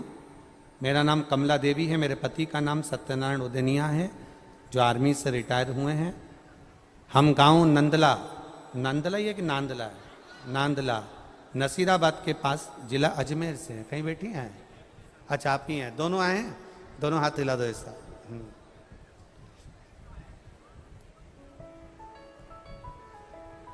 गुरुजी मेरी दांतों में बीमारी हो गई थी कोरोना के समय में।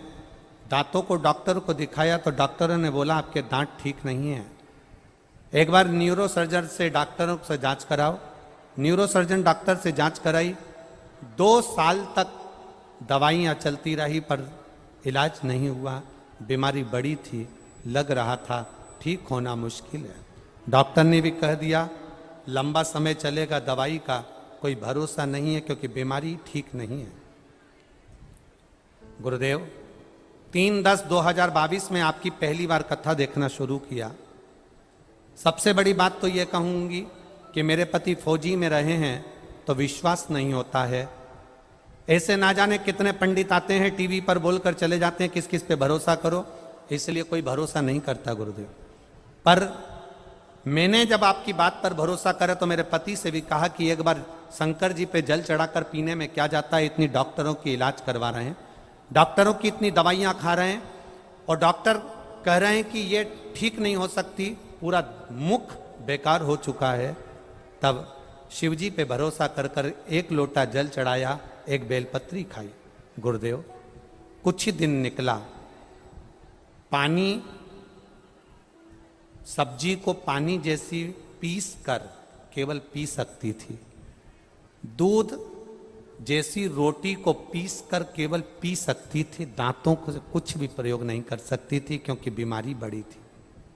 गुरुदेव पर बाबा सुनते हैं। मेरे पति को कभी विश्वास नहीं था कि ऐसा हो सकता है। एक बेलपत्री, एक लोटा जल सब अच्छा कर सकता है।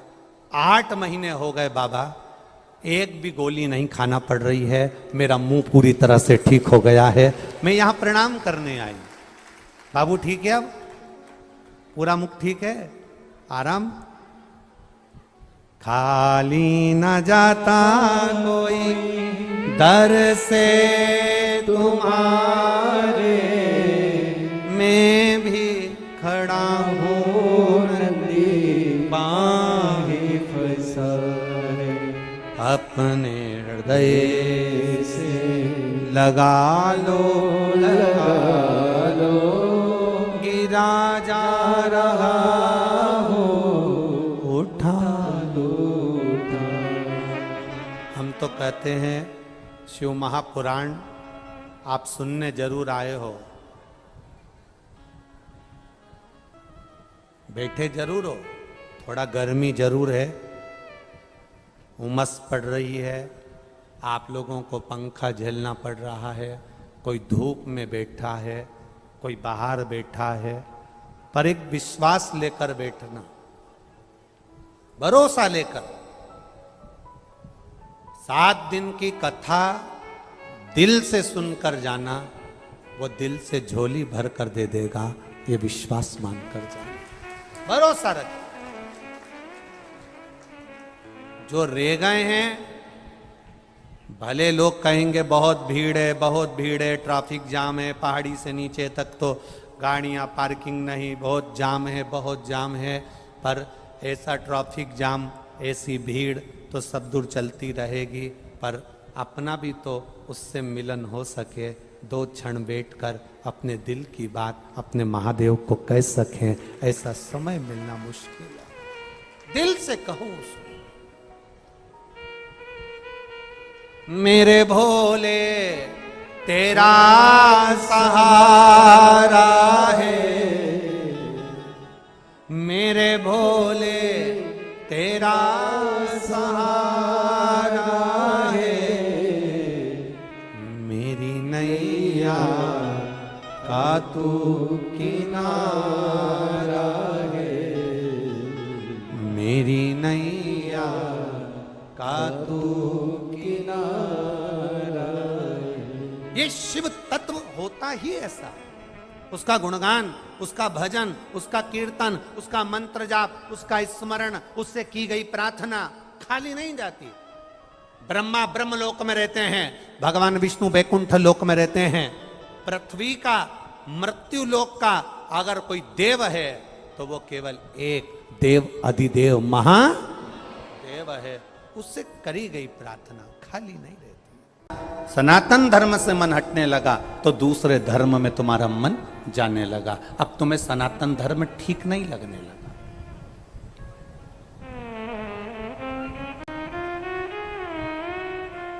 अब एक नया विरोध चालू हो गया, सनातन धर्म को फिर तोड़ने का। अब नए बेटा बेटी मंदिर जाना चालू कर दिए, करे कि नहीं करे? बोलो बोलो, जम के बोलो राजस्थान वाले, करे ना? छोटे छोटे बच्चे मंदिर जा रहे कि नहीं जा रहे? बेटा बेटी नवयुवक बच्चे मंदिर जा रहे कि नहीं जा रहे, पशुपति व्रत कर रहे कि नहीं कर रहे, एक लोटा जल चढ़ा रहे कि नहीं चढ़ा रहे। अब जब पूरे भारत में सनातन धर्म आगे बढ़ गया और लोग मंदिर जाना चालू कर दिए, तो फिर विधर्मियों ने एक नई चाल चलना चालू कर दी और एक दो हमारे सनातन धर्म के लोगों के कान में भरना चालू करा कि अब मंदिर में जाना तो ये ऐसे कपड़े पहनकर लड़की ना आए, वैसे कपड़े पहनकर लड़के ना आए, ऐसे वस्त्र पहनकर लड़कियां ना आए। उन्होंने चाल चलकर हमारे सनातन धर्म वालों को कह दिया। तो लोगों ने ये कह दिया कि मंदिर जाना तो ये इस कपड़े को पहनकर मत जाना। अब बताओ, ईमानदारी से बोलना, भोलेनाथ तुम्हारा कपड़ा देखता है कि तुम्हारा कलेजा देखता है? शिव कपड़े से कभी प्रसन्न नहीं हुए।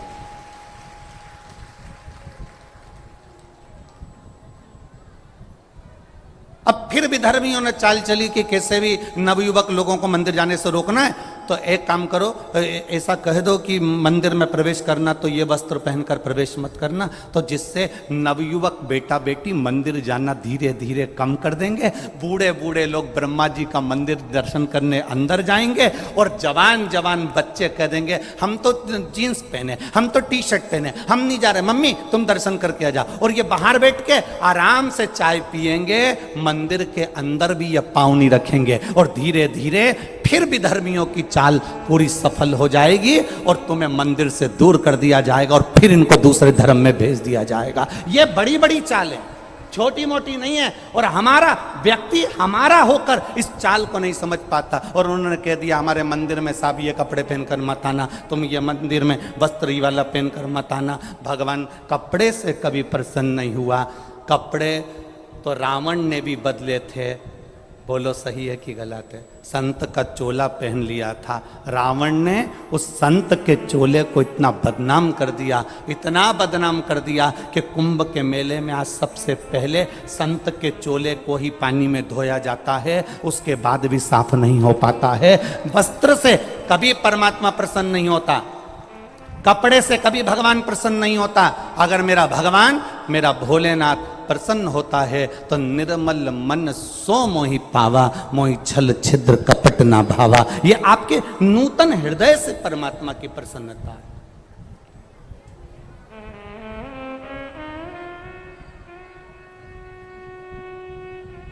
ये आपके नूतन हृदय से परमात्मा की प्रसन्नता का भाव है। आपके हृदय से भगवान की प्रसन्नता।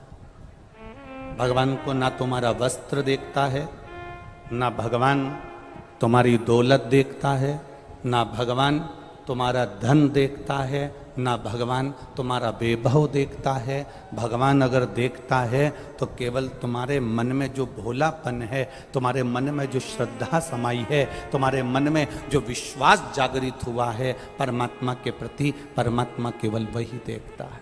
उसके सिवाय भगवान कुछ नहीं देखता। भगवान देखता ही नहीं है।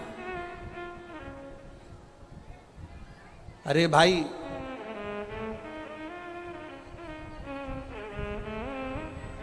एक से बढ़कर एक कपड़े की दुकान पर, शोरूम में पुतले पहने रहते हैं। बोलो पहनते कि नहीं पहनते? एक से बढ़कर एक कपड़े की दुकान में, शोरूम में पुतले पहनते हैं। तो क्या पुतले को भगवान मिल जाता है? अगर कपड़े बदलने से परमात्मा मिलता होता तो शोरूम में जो पुतले होते हैं उनके रोज कपड़े बदले जाते हैं तो भगवान उनको मिल जाता। पर कपड़े बदलने से नहीं, भगवान तुम्हारा भजन करने से तुम्हारे सम्मुख में आकर प्रकट हो जाता है, तुम्हारे सामने आ जाता है। उसको कपड़े से मतलब नहीं रहता। भगवान को पाने का तरीका ढूंढो।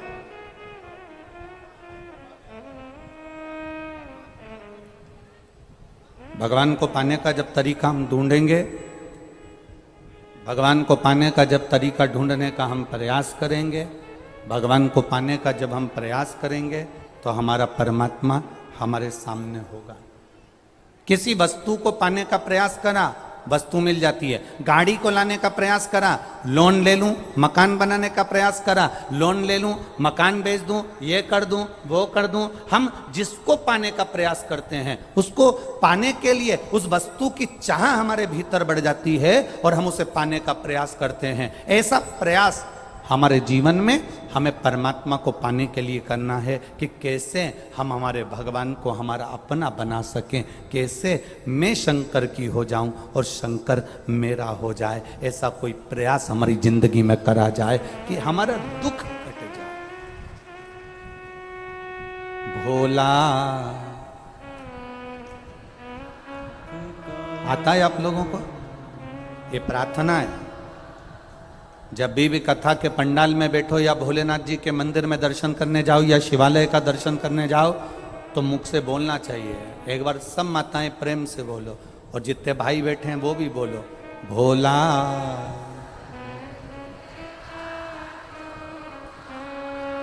ओ भोला सब दुख काटो, शिव शंकर भोले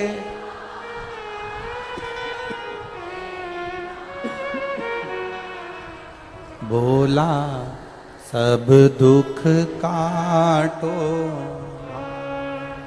ओ भोला सब दुख काटो।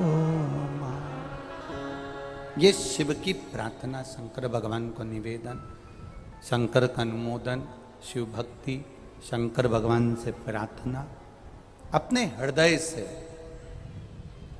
शिव से कहना, अपने मन से भगवान शंकर का गुणगान कर। भगवान से आप जो दिल से कहें वो दिल से सुनता है।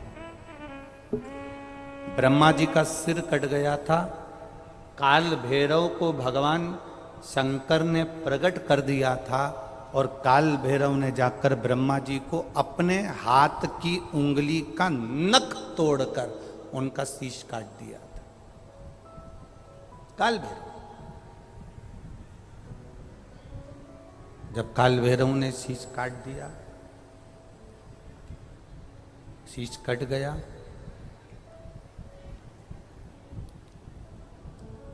भैरव काल भैरव का आदर, सम्मान, सत्कार सभी देवताओं ने किया।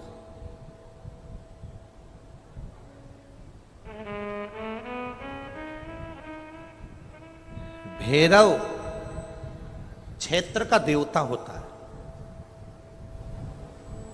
भैरव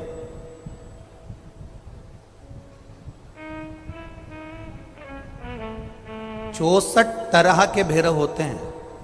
कितने तरह के? 64। 64 तरह के भैरव होते हैं और 64 तरह के भैरव, जितने भैरव होते हैं उतनी भैरवी होती है। क्योंकि शिव के साथ शक्ति जरूरी है, भैरव के साथ भैरवी जरूरी है। क्योंकि भैरव शंकर भगवान का एक अंश रूप है, क्योंकि शिव ने उसको प्रकट करा।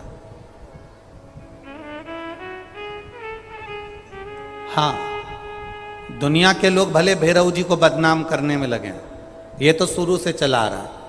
भैरव जी को कोई बीड़ी पिला देता है, कोई सिगरेट पिला देता है, कोई कह देता है कि भैरव बाबा को तो बीड़ी दे दो, भैरव बाबा को तो सिगरेट दे दो। ये ढोंग और प्रपंच मेरे शंकर की कथा में नहीं है।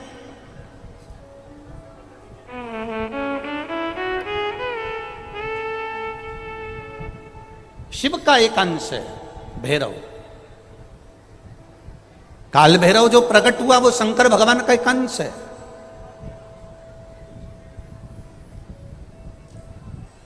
काल भैरव जो प्रकट हुए वो शिव का एक अंश रूप है। और काल भैरव जब प्रकट हुए, सारे देवताओं ने उनका आदर करा, इंद्र ने उनका सम्मान करा, इंद्र उनकी सेवा में लगे, वायु देव, गरुण देव, वरुण देव, जितने भी देवता हैं सब ने उनका आदर करा। अब आदर करते करते करते करते माता लक्ष्मी जी ने भी काल भैरव को निमंत्रण दिया। जरा सुनिएगा, बहुत सुंदर कथा है पुष्कर राज की। इस कथा को अपनी जिंदगी में उतारना जरूर। काल भैरव का निमंत्रण माता लक्ष्मी जी ने दिया और माता लक्ष्मी जी ने काल भैरव को निमंत्रण दिया कि काल भैरव आप बैकुंठ में पधारो और बैकुंठ की भूमि को आप पधार कर आनंदित करिए। तो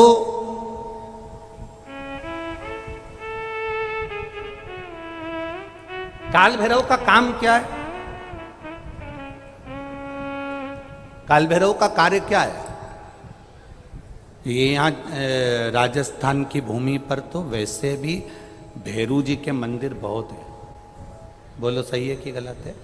और पूरी दुनिया में जितनी भी, पूरी भारत की भूमि पर दुनिया के लोग कहीं पर भी लें, कहीं पर भी रहें, पर भैरू पूजने के लिए हमारे राजस्थान में आते जरूर हैं। भले वो कभी भी आए, पर राजस्थान में आकर भैरू पूज कर जाते ही हैं।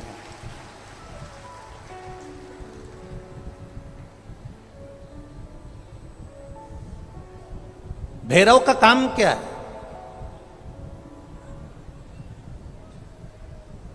शंकर भगवान ने क्या केवल एक ब्रह्मा जी का सिर काटने के लिए काल भैरव को प्रकट करा? केवल एक कार्य के लिए ब्रह्मा जी ने, भगवान शिव जी ने काल भैरव को प्रकट करा? केवल एक काम के लिए? नहीं।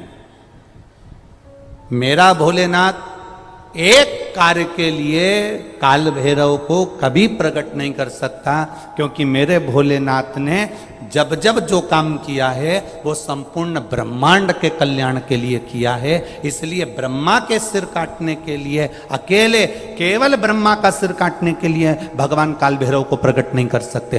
तब काल भैरव के प्रकट होने का कारण क्या है? भैरव के प्रकट होने का कारण क्या है? भैरू जी के प्रकट होने का कारण क्या है? भैरव प्रकट क्यों हुए हैं? तो शंकर भगवान जब काल भैरव जब नारायण के यहाँ बैकुंठ में गए और भगवान बैकुंठ में जब पहुंचे तो लक्ष्मी जी ने भगवान नारायण से पूछा, प्रभु मेरे मन के संशय को मिटाइए, ये भैरव प्रकट क्यों हुए हैं? केवल ब्रह्मा का सिर काटने के लिए?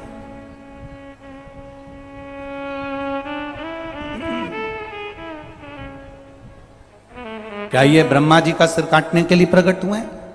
आखिर भैरव प्रकट क्यों हुए? केवल एक ब्रह्मा का सिर काटने के लिए? भगवान विष्णु ने कहा नहीं, केवल ब्रह्मा का सिर काटने के लिए काल भैरव नहीं प्रकटे। लक्ष्मी सुनो, आज मैं तुम्हें सुनाता हूं काल भैरव भगवान शंकर ने क्यों प्रकट करा। उसका कारण केवल एक है। जब देव अधिदेव महादेव अपने नेत्र बंद कर कर बैठ जाते हैं और समाधि में लीन हो जाते हैं, साधना में लीन हो जाते हैं, तब काल भैरव का दायित्व बढ़ जाता है। भैरव का दायित्व बढ़ जाता है। और भैरव का क्या दायित्व बढ़ता है? तो सुनो लक्ष्मी, भैरव का दायित्व यह बढ़ जाता है कि जो शंकर के शिवालय में पहुंचता है, जो शंकर के शिवालय में पांव रखता है, जो शंकर के शिवालय में अंदर पहुंचकर शिवालय में अपना चरण रखते रखते रखते रखते देहली से जब अंदर जाता है और शिवालय में शंकर भगवान के शिवलिंग की आराधना करता है, जल चढ़ाता है, शमी पत्र चढ़ाता है, बेल पत्र चढ़ाता है, कमल पुष्प चढ़ाता है, भगवान की श्रृंगार कर कर चंदन अबीर गंध से जो पूजन करता है भगवान की, जब वो अंदर प्रवेश करता है तो भैरव का दायित्व ये हो जाता है कि उसके दुख को भैरव उसी समय पर भक्षण कर लेता है और उसको सुख देकर भेज देता है। ये भैरव का।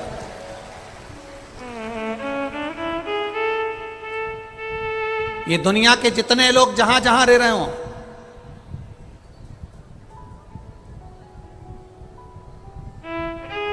मारवाड़ का रहने वाला व्यक्ति, राजस्थान का रहने वाला व्यक्ति अपने भैरव की पूजन करने जरूर आता है। अपने भैरव को जरूर ढूंढता है कि मेरा भैरव कौन सा है, मेरे भैरव का दर्शन कहां, मैं कहां जाऊं, कौन सा गांव है मेरा जहां मैं भैरव का दर्शन कर सकता हूं। कारण क्या होता है? कारण क्या? लक्ष्मी। तो लक्ष्मी जी के मन में एक प्रश्न खड़ा हो गया, शिव जी के मंदिर में तो कहीं भैरव का दर्शन ही नहीं होता। आपके यहां पर शंकर जी के मंदिर हैं, आपको भैरव का दर्शन हुआ है कहीं? शिव जी के मंदिर में भैरव का दर्शन होता ही नहीं है। तो फिर शंकर भगवान के मंदिर में जब भैरव का दर्शन नहीं होता, शंकर भगवान के मंदिर में जब भैरव दिखता नहीं है, तो हमारे दुख का भक्षण, हमारे दुख को कैसे वो खा जाता है, हमारे दुख को कैसे वो समाप्त कर देता है। फिर वो भैरव हमें दिखता तो है ही नहीं, आखिर फिर वो भैरव गया कहां? वो भैरव किस जगह पर है? भगवान नारायण ने लक्ष्मी से कहा, सुनो लक्ष्मी, भगवान शंकर के दरवाजे के 2 द्वारपाल हैं, मणिभद्र वीरभद्र। दरवाजे के, भगवान शंकर के दरवाजे के 2 द्वारपाल। और सुनो लक्ष्मी, वो 2 द्वारपाल भगवान शंकर के दरवाजे के हैं। भैरव को शंकर भगवान ने अपनी ऊपर की चौखट का मध्य भाग काल भैरव को दिया है। जिस समय भक्त भगवान को 1 लोटा जल चढ़ाने के लिए मंदिर में गर्भगृह में प्रवेश करता है, जिस समय 1 लोटा जल चढ़ाने के लिए भक्त, शंकर का ओघड़ी का भक्त जब मंदिर के अंदर शिवालय में प्रवेश करता है, तो वो चौखट की जो छाया होती है वो भक्त के सिर पर पड़ती है। जब वो जल लेकर अंदर प्रवेश करता है, उसके जीवन में जो दुख होता है वो काल भैरव ऊपर की ऊपर खींच लेता है और उसको भक्ष कर जाता है। ये भैरव का तत्व है।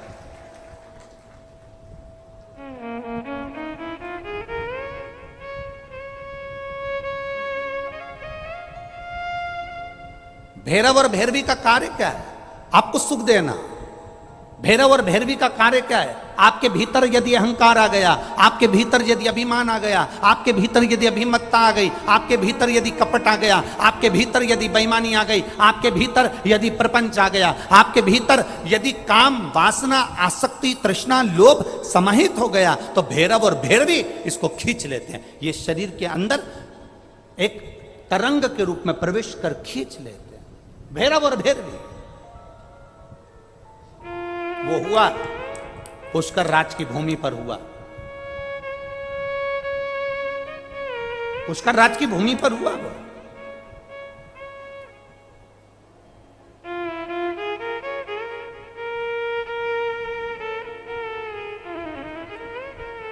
नारायण ने भैरव जी का सम्मान करा, आदर करा, सत्कार करा।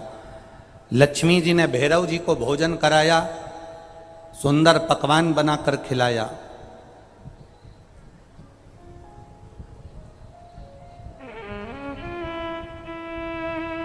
इतने में ब्रह्मा जी के ठहाका लगाने की आवाज बैकुंठ में पहुंच गई। ब्रह्मा जी के हंसने की आवाज बैकुंठ धाम तक पहुंच गई। ब्रह्मा जी के मुस्कुराने की आवाज, हंसने की आवाज बैकुंठ धाम तक पहुंच गई। और जब बैकुंठ धाम में काल भैरव भोजन कर रहे थे, ब्रह्मा जी के ठहाका लगाने की आवाज पहुंची, तो लक्ष्मी जी तुरंत उसी समय पर नारायण के पास जाकर पूछती हैं, क्या बात है, कौन हंस रहा है? तो कहा, ब्रह्मलोक में ब्रह्मा जी हंसे हैं। उसका हंसने का कारण क्या है? हंसने का कारण क्या है? भगवान ने कहा, उनके हंसने का एक कारण है, ब्रह्मा जी पृथ्वी पर एक यज्ञ करने वाले हैं। वो यज्ञ संपूर्ण जगत के कल्याण के लिए करने वाले हैं, पर उस यज्ञ की सबसे बड़ी एक बात है कि जगत का तो कल्याण करने के लिए ब्रह्मा जी यज्ञ कर रहे हैं, पर कहीं ना कहीं उनके भीतर कुछ अंश में अहम समाहित हो गया। जब तक वो अहंकार उनका नहीं टूटेगा, तब तक उस यज्ञशाला में ब्रह्मा नहीं बैठ सकते। अहंकार टूटेगा तो यज्ञशाला में पहुंचे। आपका अभिमान कौन तोड़ता है? आपका अहंकार कौन तोड़ता है? आपका विश्वास कौन तोड़ता है? आपका भरोसा कौन तोड़ता है? तुम्हारा पड़ोसी कभी तुम्हारा विश्वास नहीं तोड़ेगा। तुम्हारे रिश्तेदार, तुम्हारा ये जितने दूसरे लोग हैं, ये तुम्हारा कहीं ना कहीं अहंकार नहीं तोड़ेंगे। अहंकार कौन तोड़ता है? हमारा खुद का अपना। जो माँ बहुत कहती है ना, मैं ऐसी बहू लेकर आऊंगी, ऐसी बहू लेकर आऊंगी, मेरा पांव दबाएगी, आदर करेगी, सत्कार करेगी। दूसरे की बहुओं में दिन भर गलती जो निकालती है, दूसरे की बहुओं को दिन भर देखा करती है। उसकी बहू ने ऐसा कर दिया, उसकी बहू ने तो सिर पे पल्लू नहीं लिया, मैं गई तो पांव नहीं पड़ा, मैं गई तो ऐसा नहीं हुआ। बस तैयारी कर लेना, तेरे घर में जो बहू आएगी वो चंद्र घंटा से कम नहीं आएगी।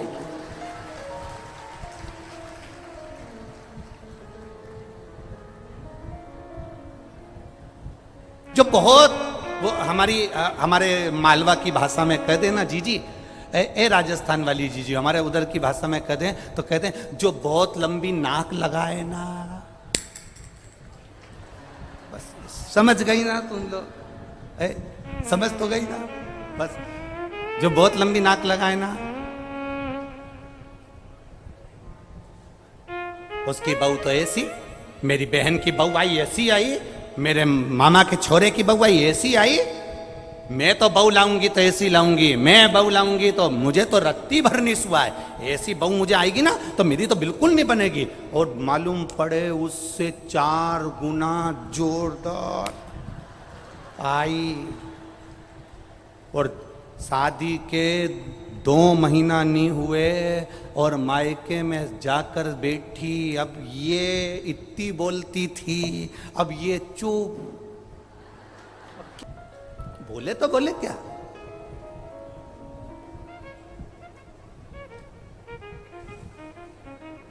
अब बोले तो बोले क्या? क्या क्या बोलेगी?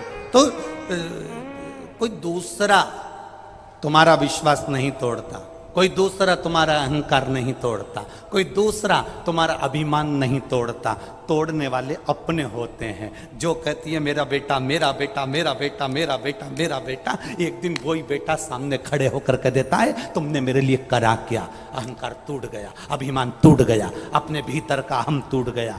जिसका तुम्हें अभिमान है, जिसका तुम्हें अहंकार है, जिसका तुम अभिमत्ता करते हो, सबसे पहले अहंकार तोड़ने वाला कोई दूसरा नहीं होगा, अभिमान तोड़ने वाला कोई दूसरा नहीं होगा, अपना होगा। ब्रह्मा जी को अहंकार थोड़ा सा आ गया, इसलिए ठाका लगाया। तब काल भैरव के कानों में शब्द पहुंच गया। लक्ष्मी जी ने भोजन कराते कराते कह दिया, भैरव तुमने अपना काम कर दिया, ब्रह्मा जी का सिर काट दिया। अब क्या ब्रह्मा के भीतर जो छोटा सा अभिमान भरा पड़ा है, जनमानस का कल्याण करने जा रहे हैं, पर भीतर से यह अहंकार आ गया कि मुझे संपूर्ण ब्रह्मांड में, संपूर्ण देवताओं में यह दिखाना है कि मैं कर सकता हूं। अब यह अभिमान सामने आ गया, इसका अभिमान कौन तोड़ेगा? तो इतने में काल भैरव ने कहा, मां आप चिंता मत करो, इसका अभिमान तोड़ने के लिए अपना ही कोई व्यक्ति होगा जो अभिमान तोड़ेगा। सरस्वती जिस समय पर पुष्कर में श्रृंगार कर रही होगी, उस समय जब माता सरस्वती जाएगी, उस समय मेरी 64 भैरवियां हैं, उस 64 भैरवी में से एक भैरवी सरस्वती के अंदर प्रवेश करा दूंगा और सरस्वती नहीं रहेगी, भैरवी के प्रवेश से वो सावित्री बन जाएगी और सावित्री बनी कि अहंकार तोड़ देगी। एक क्षण मात्र की मैंने सावित्री को उस समय पर भेजा, मैंने भैरवी को उस समय पर सरस्वती के अंदर प्रवेश करा कर भेजा और उसका रूप, उसका रंग, उसका स्वभाव, उसका स्वरूप चेंज हो गया। कई बार माताएं कह देती हैं अपनी बहू से, हमारी बहू को ना जाने क्या हो गया गुरुजी, अच्छी रहती है, ना जाने से कौन सा भेरू चढ़ जाता है। बोलो सही है कि गलत है? बात बात में बोलते हो कि नहीं बोलते? ये कहावत कहां से आई कि मेरी बहू तो अच्छी थी, ना जाने ने कहां सा भेरू चढ़ जाता है। मेरी बहू तो बहुत अच्छी, एक हफ्ता तो अच्छी रहे, गरम गरम रोटी भी खिलाए, आदर भी करे, सम्मान भी करे, सत्कार भी करे, सब कुछ करे, पर पूरा 1-2 महीना तो अच्छी रहती है, पर 2 महीना में एक बार इसके मुंडा में ना जाने कहीं हो जाए, पूरा 2 महीना का कराया सब पानी फेर गया।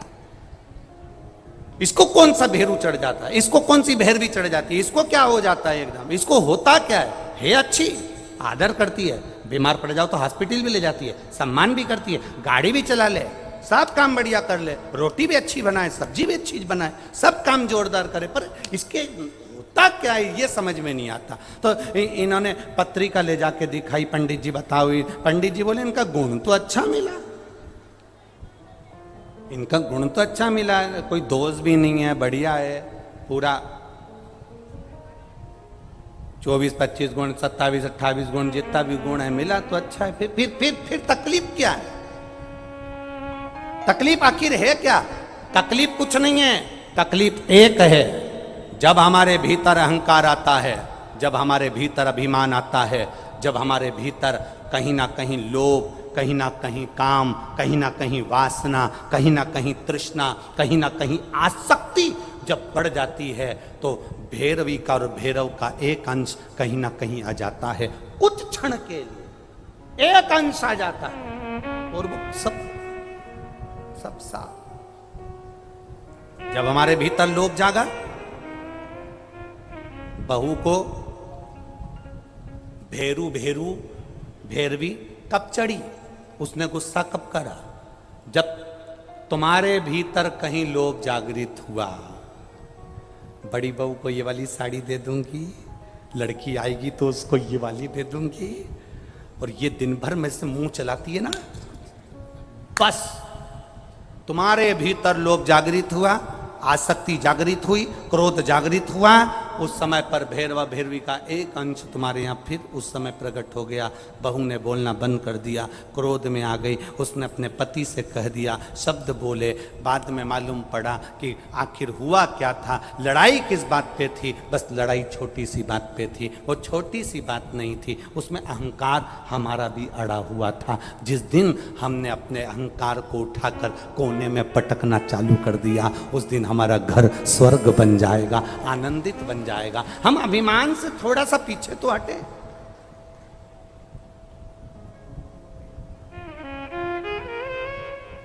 सब चाहते हैं मेरी बहू आए तो अच्छी आए।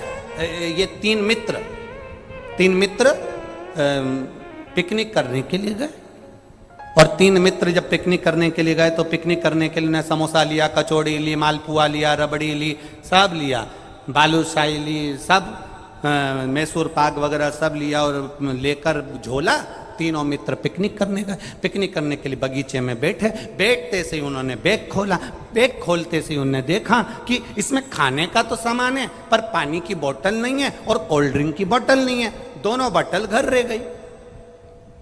अब इन्होंने विचार करा कि अपनी पानी की बोतल और कोल्ड ड्रिंक की बोतल कौन लेकर आए, तो इन्होंने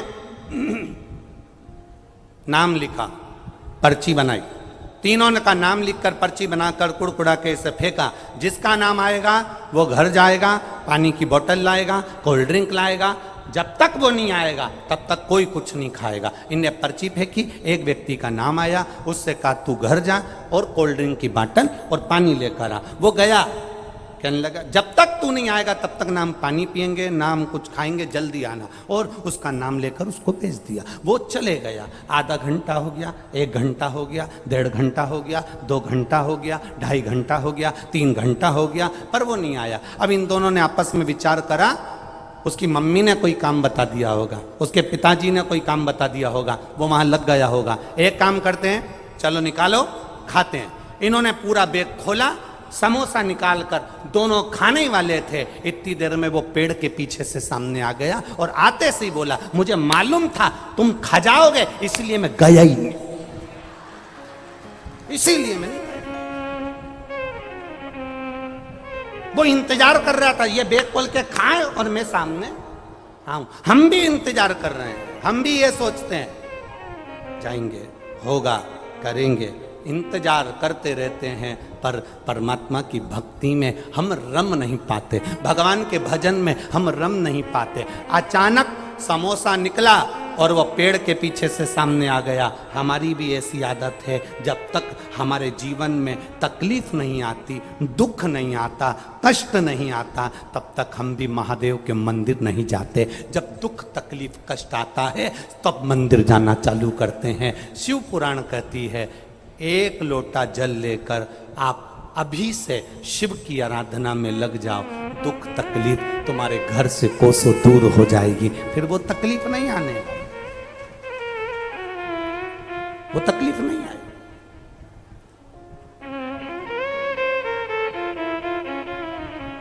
खाली न जाता कोई दर से तुम्हारे, खाली न जाता कोई दर से तुम्हारे, मैं भी खड़ा हूँ बाएं, अपने हृदय से लगा लो, लगा लो, गिरा जा रहा हूँ, उठा लो, उठा। शिव की आराधना काल भैरव ने, जो सरस्वती माँ चली, जाकर उन्होंने देखा गायत्री बैठी हैं और उन्होंने अपना वही भैरवी का एक अंश आ गया, सावित्री के रूप में प्रकट हो गई और सावित्री बनकर उन्होंने उसी समय पर श्राप दे दिया, ब्रह्मा जी तुम्हारा मंदिर कहीं ना होगा। एक अंश।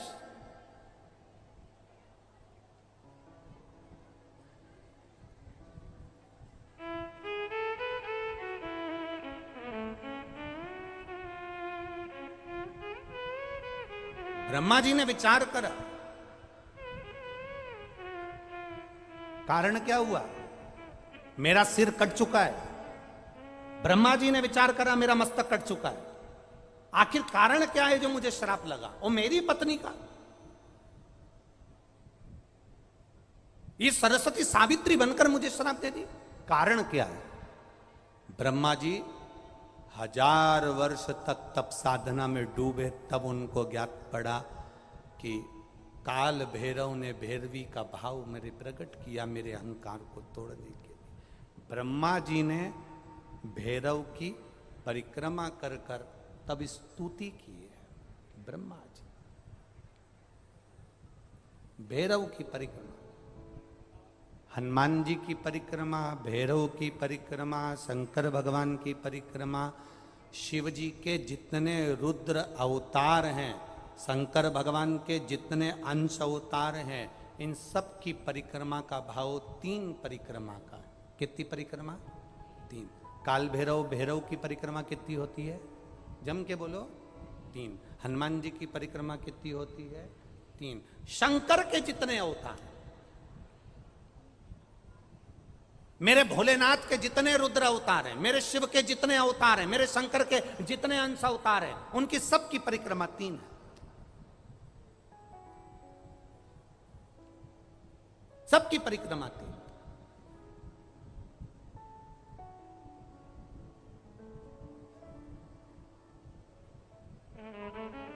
शिव परिक्रमा का भी भाव है, 3 परिक्रमा शंकर की भी है, पर पूरी नहीं। कैसी? आधी। आधी भी कैसी? प्रत्येक शंकर की परिक्रमा का स्मरण होना चाहिए आपको। ये समझे जरा, बहुत अच्छी तरह से आज कथा निकली है तो उसको समझ ले।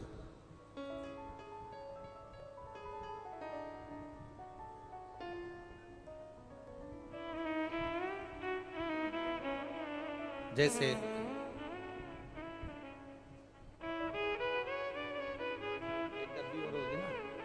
एक डब्बी और लेना, एक डब्बी और उसमें दे देना।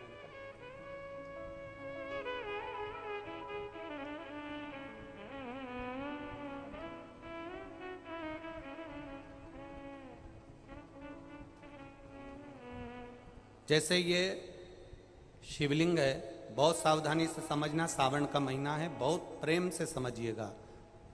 शिव की आदि परिक्रमा जो हम करते हैं, उस परिक्रमा का फल हमें बाबा कब प्रदान करते हैं वो समझने वाला विषय।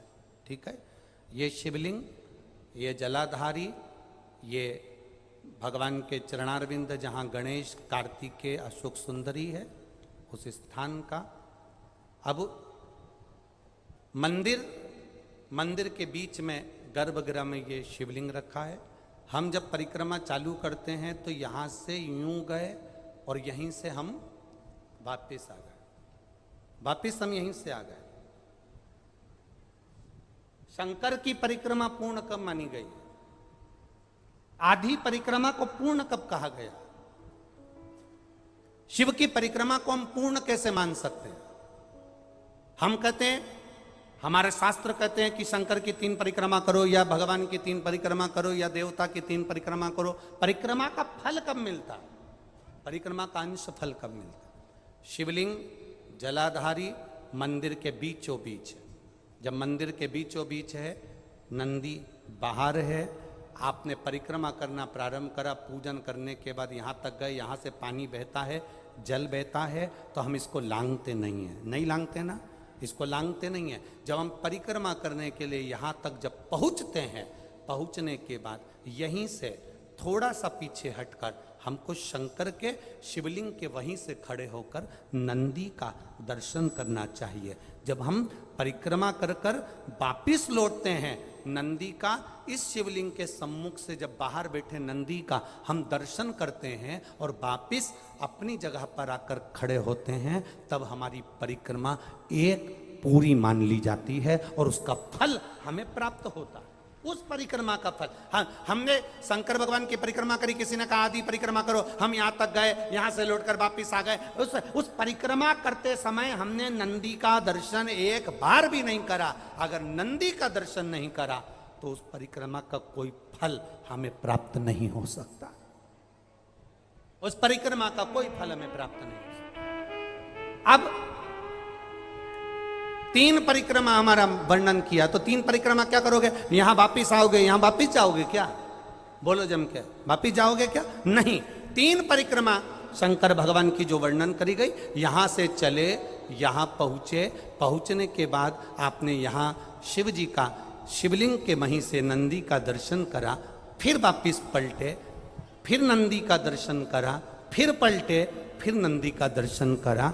यहाँ खड़े होकर आप जब 3 बार नंदी का दर्शन कर लेते हो, एक ही परिक्रमा में 3 बार नंदी का दर्शन कर लेते हो, तो 3 परिक्रमा का फल प्राप्त हो जाता है और हमारा वो कार्य सफल हो जाता है। 3 परिक्रमा का।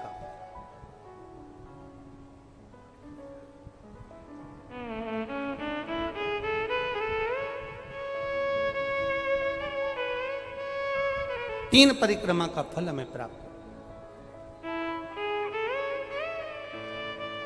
शिव के जितने गण हैं, भगवान शंकर के जितने अंश अवतार हैं, रुद्र के जितने अंश अवतार हैं, भगवान शिव के जितने अंश अवतार हैं, उनकी परिक्रमा का क्रम।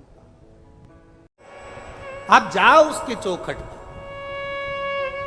दुनिया के लोग गाली देंगे, दुनिया के लोग अपशब्द कहेंगे, दुनिया के लोग ताने देंगे, दुनिया के लोग आड़ा टेढ़ा बोलेंगे, बोलने दो। आड़ा टेढ़ा बोले बोलने दो, शब्द बोले बोलने दो, अपशब्द बोले बोलने दो। ये इतने सारे किसान बहन भाई भी बैठे होंगे, फसल बोते होंगे, जमीन में जो बीज ऊपर की ऊपर पड़ा रहता है वो पौधा बनता है क्या? पेड़ बनता है क्या? नहीं, अंकुरित हो जाएगा, इतना सा अंकुरण उसमें हो जाएगा, पर वो पौधा नहीं बन पाएगा, वो पेड़ नहीं बन पाएगा।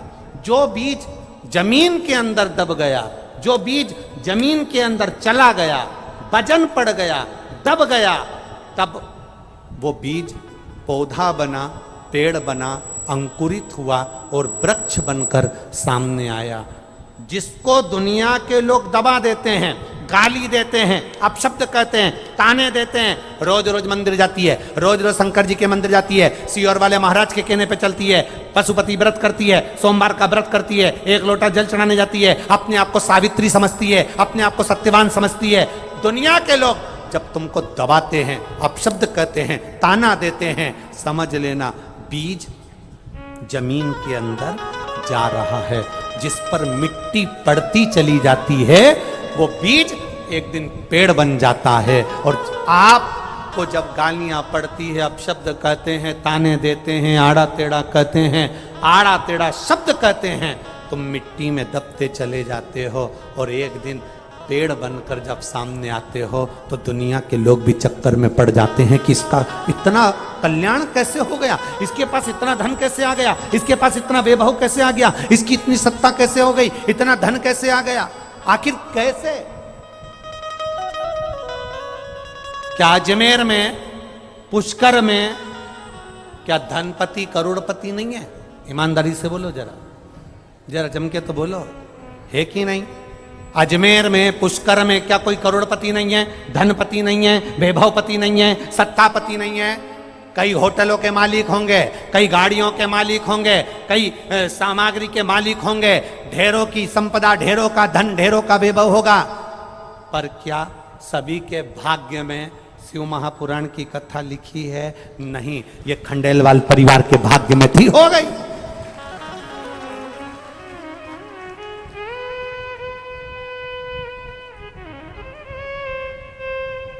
और कहा भगवान भी पूरी परीक्षा लेता है, दिन में कथा पूरी करवा देता, रात को पानी गिरवा देता है, परीक्षा पूरी लेता है वो, पूरी पूरी लेगा। और पानी भी ऐसा वैसा नहीं आता, दमदारी से बढ़ बढ़ करके आता, परीक्षा पूरी लेता हो।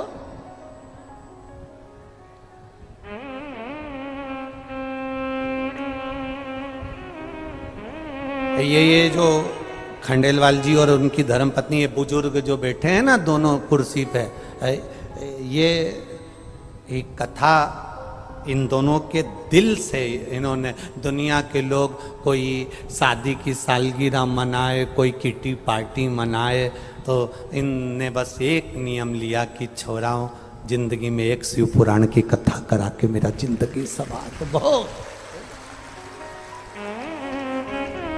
और धन्य है इनके बच्चे भी, इनकी बहुएं भी, इनकी बेटियां भी, इनका परिवार साधुवाद का पात्र है। इतनी बड़ी कथा में व्यवस्थाएं करना थोड़ा कठिन पड़ता है। बोलो रीजी जी, सही है कि गलत है? इतनी व्यवस्था करना बड़ा कठिन काम।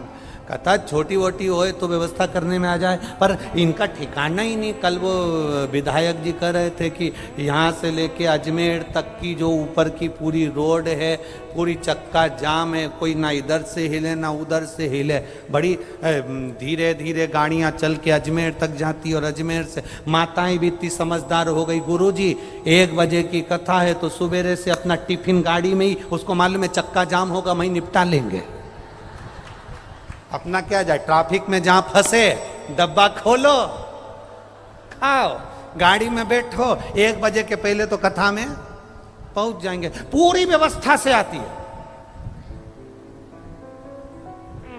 पूरी व्यवस्था। यही शिव भक्ति है, इसी को शंकर की भक्ति कहते हैं महाराज। सहजता नहीं है कहीं। शिव ने अगर आपको पकड़ा है, आप शिव महापुराण की कथा में बैठे हो, आप शंकर की कथा में आए हो, ऐसा नहीं कि संसार में किसी को दुख नहीं है, दुख सबको है। संसार में कौन सुखी? कोई तन दुखी, कोई मन दुखी, कोई धन बिन रहत उदास, तुलसी या संसार में सुखी राम का दास। संसार में ऐसा कोई नहीं जो दुखी ना हो। किसी का घोड़ा दुख है, किसी की कमर दुख है, किसी का पाँव दुख है, किसी का हाथ दुख है, किसी को कोई टेंशन है, कोई के यहाँ पैसा नहीं, कोई के यहाँ कुछ नहीं, कोई के यहाँ कुछ नहीं, कोई दुखी सब है। पर तुम्हारे दुख को तुम किससे कह कर आओगे? अगर तुम्हारे दुख को तुम किसी से कह भी दोगे तो क्या वो हल कर देगा? तुम अपने दुख को सियोर वाले महाराज को कह दोगे तो क्या वो हल कर देगा? नहीं। तुमसे ज्यादा दुखी तो बड़े बड़े महाराज हैं।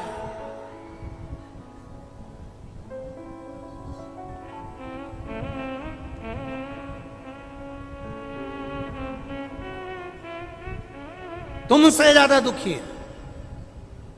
तुम किसी को सरल मत समझो कि हम दुखी हैं, सब सुखी हैं। ना ना ना ना ना ना, ये हमको लगता है कि हम दुखी हैं ना। बहुत बस कोई कोई होता है जो जले पर नमक डाल देता है, और कोई कोई होता है जो नमक ना डालकर जले पर मलहम लगा देता है। जैसे एक पति भोजन करने बैठा और उसने भोजन किया तो पत्नी से कहा, तुमने सब्जी में नमक नहीं डाला? पत्नी ने कहा, आज मैंने सब्जी में नमक नहीं डाला। क्यों नहीं डाला? सब्जी जल गई थी। तो सब्जी जल गई थी तो नमक क्यों नहीं डाला? मेरी मम्मी कहती है जले पे नमक नहीं छिड़कते, इसलिए मैंने नहीं डाला।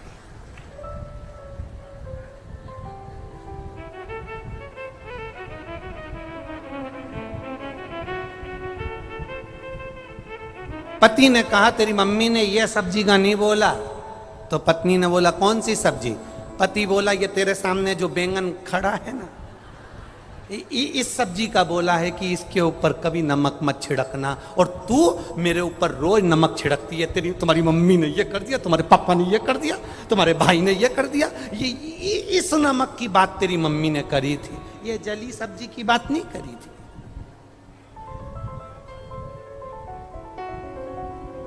दुखी कौन नहीं है? दुखी सब है। किससे कहोगे? किसी महाराज से जाकर कहोगे कि हमें दुख है? महाराज के घर में जाकर देखना कि वो कौन सा सुखी है। महाराज के घर में जाकर देखना कौन सा सुखी है। संसार में कोई सुखी नहीं। शिव महापुराण की कथा कहती है, अपने दुख को कोई दूसरा नहीं काट सकता। पहले भी कथा में कहा, खुजाल चलेगी, हमको खुजालना पड़ेगा। भूख लगेगी, हमको भोजन करना पड़ेगा। प्यास लगेगी, हमको पानी पीना पड़ेगा। और मान लो सिर हमारा दुखा तो गोली भी, बोलो बोलो जम के बोलो, हमको खाना पड़ेगा। अगर पेट दुखा तो दवाई भी हमको खाना पड़ेगी। अगर छींक आई हमको तो छींकना भी, बोलो बोलो बोलो, हमको पड़ेगा। खांसी आई हमको नहीं, पड़ोसन से कह दो, अब तुम मत खासो, पड़ोसन से कह खासो, और मुंह बंद करके बैठ जाओ। अब तुम्हारी खांसी तुम नहीं खासोगे क्या? अब तुमको आ रही छींक,